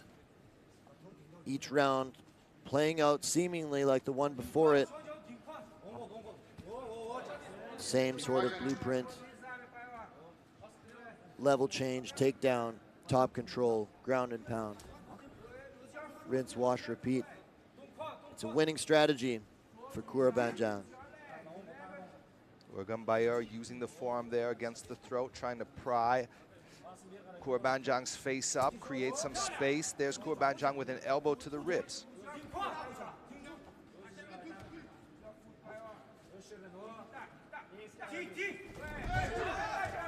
A perfect opportunity to get back to his feet. Yeah. Urgenbayar chooses to stay on his back. Interesting strategy. He did have a moment there in which it seemed he had an opportunity to try to get back to his feet, and you're right, kind of elected to just stay there on his back. Inside the final minute of this third round. He's just used to being on his back at this point, I suppose. Feels like that's just where he's going to be. in this fight.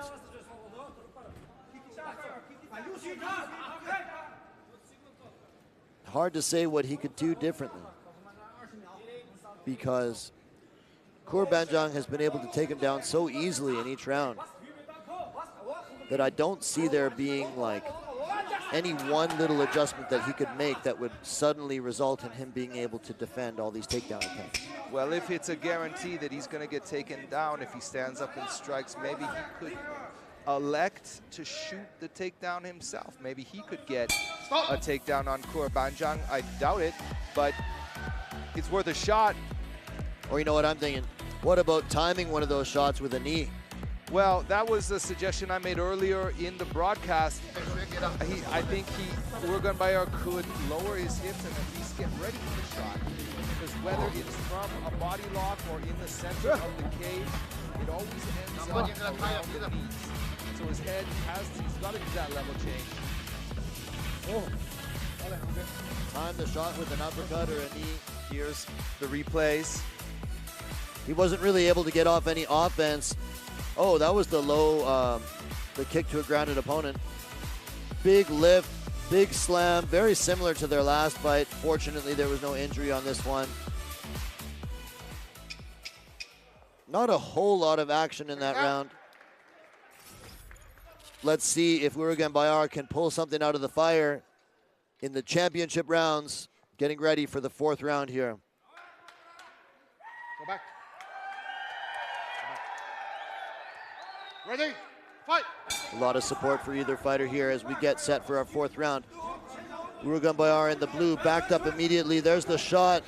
No surprises there. Kuerbanjiang immediately level changes, goes for the takedown. So far, Urgenbayar is doing a good job, but now he's on his back, where we've seen this fight take place almost exclusively.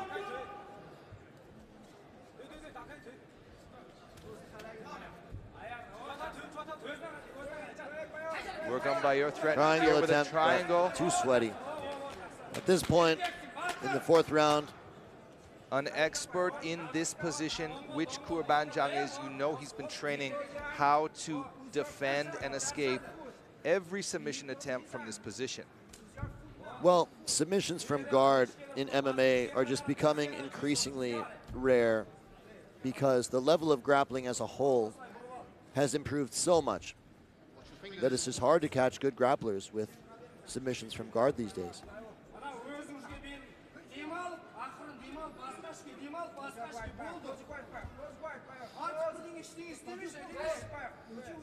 Like, when's the last time you saw an armbar from guard?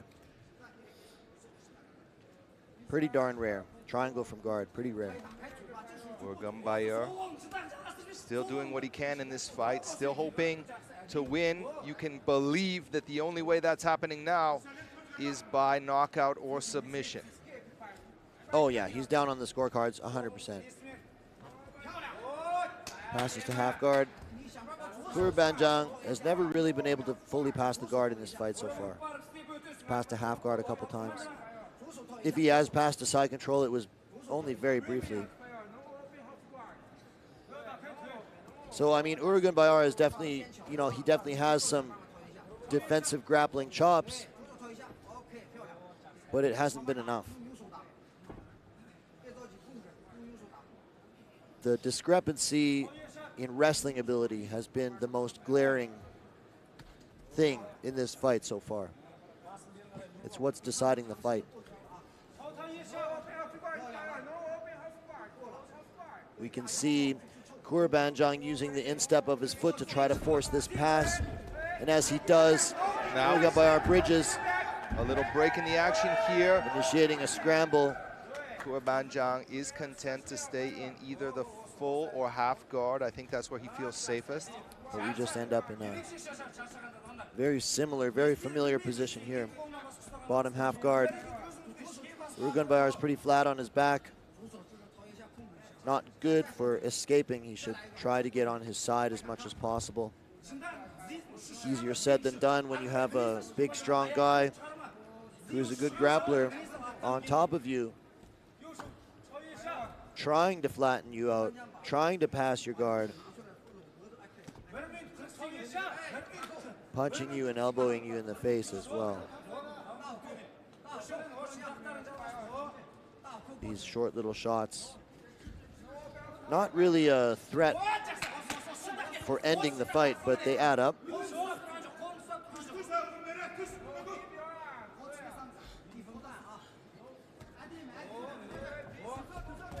Bit of a bridge there. Full mount there for the Frontier Wolf. Full mount achieved for the first time in the fight. Let's see if he can do something with it. Still over a minute remaining in this 4th round.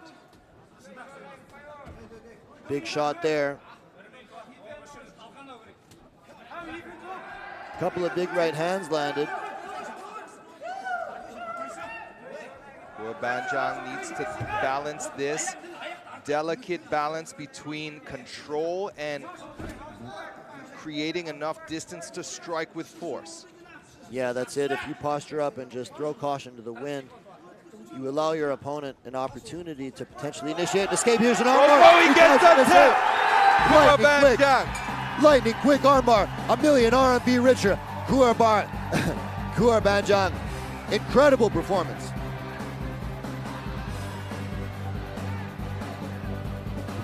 Spending nearly 20 minutes to exhaust. Urgenbayar finally seeing the opportunity and finishing with an armbar. Wow, that was lightning fast. Just when you thought it was going to be a 5-round unanimous decision, wrestling control the whole time, he snatches the arm up and gets the tap. Extremely impressive performance by Kuerbanjiang.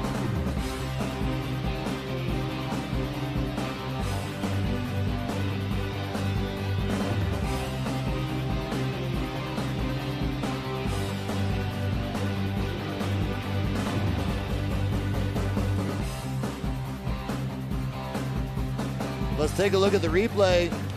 He saw his opportunity to snatch up that arm. He goes for it, hyperextends the elbow,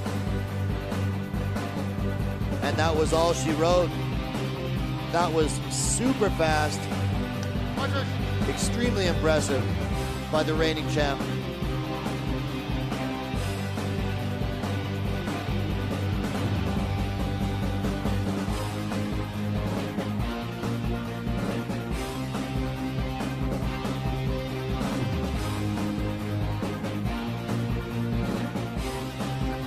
接下来宣布比赛结果：本场男子 MMA 综合格斗规则次中量级赏金赛巅峰之战的最后结果为来自于中国的红帮选手边疆狼库尔班江土罗斯巴克第4回合4分30秒使用手臂14库降服获胜。The winner is red corner, win by armbar。接下来，让我们掌声有请颁奖嘉宾，千岁国际集团董事长综合办公室副经理高帅先生。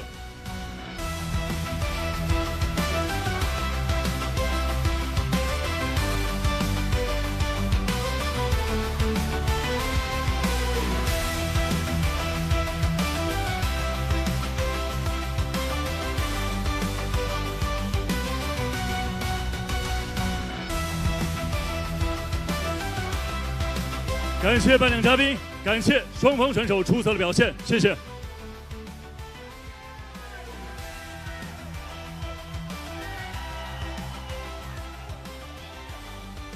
恭喜你，库尔班江，双100万加金腰带的伟业，你实现了你的目标。此时此刻，和我们分享一下你现在的心情。我现在特别高兴。我说过，我会成为 JCK 首位双100万冠军和金腰带冠军，我做到了，谢谢，非常感谢 JCK， 非常感谢。然后我首先感谢的是我的父母，感谢他们的养育之恩。Herkes谢。Allah'ınız JCK жетті。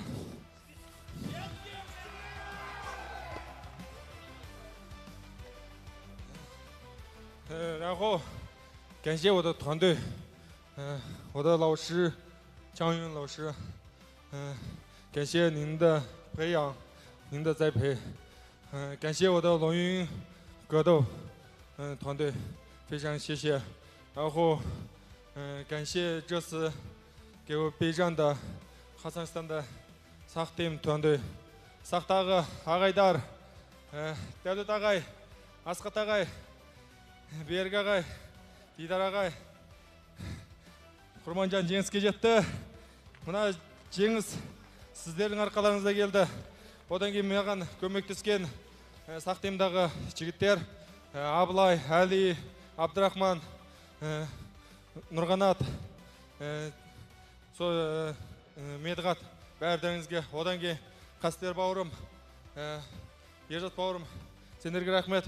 Одан кейін өзіміздің командадағы Оразаға басшы болған жігіттерге міне Құрманжан ағаларың бүгін жүлдеге жетті. Арт жақтағы Нартай бауырым бірінші айдың 16-сындағы Жеңіаудайды алуыңа тілектеспін. Одан кейін басқа Заңғар, Ербол жігіттер, сендерді қайраттаныңдар. Бәрдеріңе рахмет. 然后非常感谢我在哈萨克斯坦备战的时候帮助过我的哥哥们. Құдай берген аға, өрік жеңге, сіздерге рахмет. Ақбай жеңге, сіздердің кигізген шапандарыңызбен міне бүгін жүлдеге жеттік. Керімжан аға, бүгін Ақ майданға келдіңіз ба білмедім, бірақ та өзіңізге көп рахмет. Бауырыңызды құттықтап жатсыз, көмек қылдыңыз талай. Одан кейін сізге бір уәде беріп едім. 12-ші айдың 5 толған күніңіз болды. Толған күніңізге мен 12-ші айдың 7-сі жүлдені алып подаркаға беретін болғам. Подаркаңыз дайын аға. Атыңызды дайындаңыз! 接下来，我们掌声有请全天候海南网络经纪有限公司财务总监高岳松先生、董事长办公室总监张凤琴女士、JCK 战决城海外推广人马斌先生共同上台，为库尔班江颁发100万赏金。没事，库尔班江，一会儿我们上台再说。现在，请你转身踏上荣耀之路，领取属于你的100万赏金。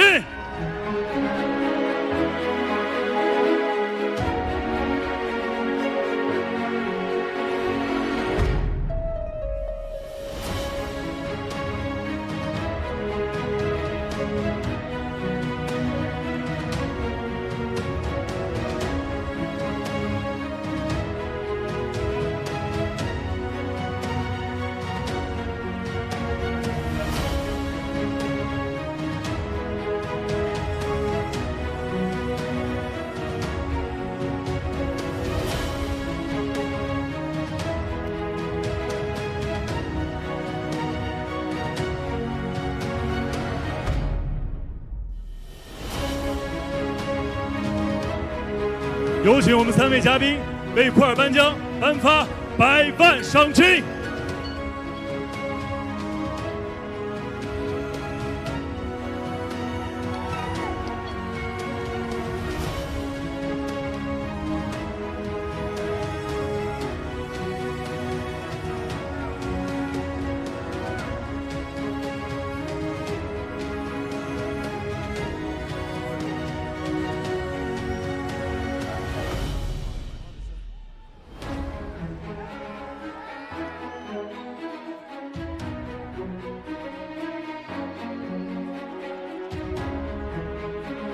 来，库尔班江。来，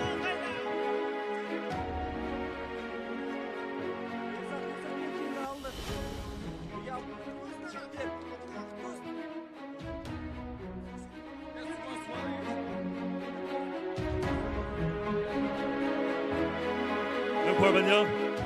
那么一路呢，其实见证了很多库尔班江的比赛，从最一开始练习综合格斗。 到成为 JCK 双100万的冠军，同时也是现役次中量级金腰带的拥有者。此时此刻，硕果累累的时间，有什么话想要去分享？刚才还有什么话没有说到？然后非常感谢，осы жолға бізге көмекші болып жардамдасып жатқан Анар Қабылқан жежемізге рахмет. Одан кейін жежеміз біздің өнім шығарып бізге ұзақ уақытына көмектесіп келе жатыр. Сол Анар жежемізді қолдап қойыңыздар. Рахмет сіздерге.然后就是，我说过，我这次一定会成为 JCK 的首个双百万冠军和金腰带冠军。我做到了，我想给后面有格斗梦想的后辈们做个榜样，让他们知道，只要你足够努力，你可以实现，你可以改变你的命运，可以实现你的梦想。我就是一个例子，谢谢。没错，最后一个问题，库尔班江再次拿到100万赏金，最想用这笔钱干些什么？这笔钱就是我，刚结婚不久，然后，有了自己的家庭，然后有了孩子。首先就是，改善我的，生活，然后多余的其余的部分，拿去帮助，帮助就是做一些慈善，需要帮助的人，我想做一些慈善。这是我今年我说过采访的时候也说过，这是我今年想做的事情。谢谢。女士们、先生们，让我们共同把掌声送给2024年度 JCK 战绝城次重量级100万赏金之王边疆狼库尔班江。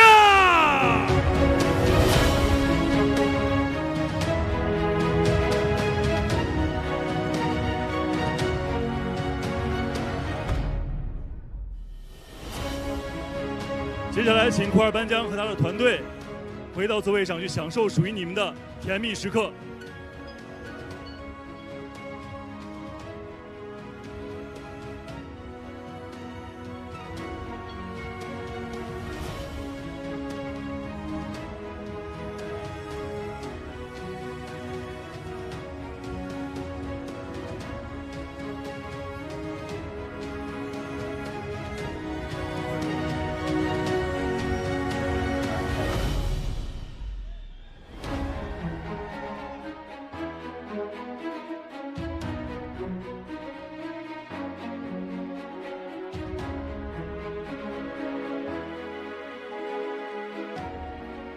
所有现场以及屏幕前的观众朋友们，那么今天晚上 JCK 战绝城的所有比赛到此就告一段落。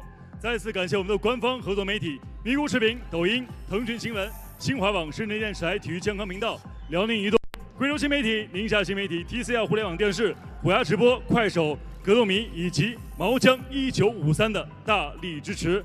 同时感谢今天晚上所有选手的出色表现，让我们共同期待未来能够带来更加精彩的发挥。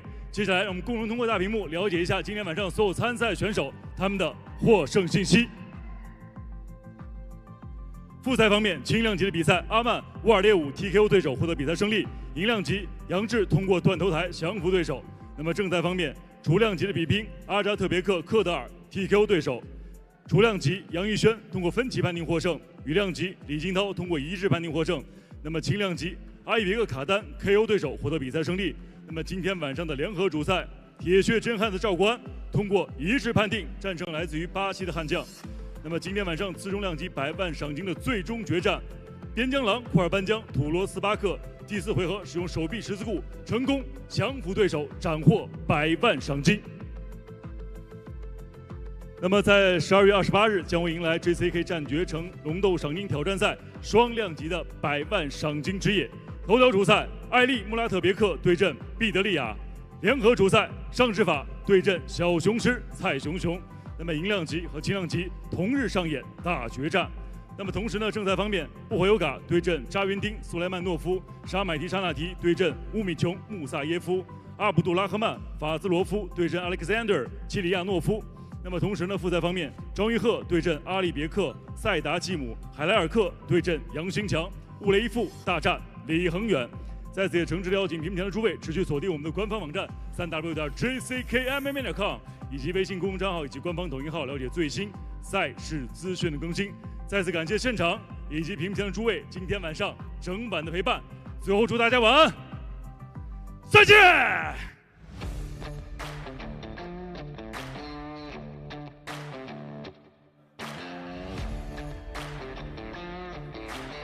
Well, fight fans, another bounty competition is in the books.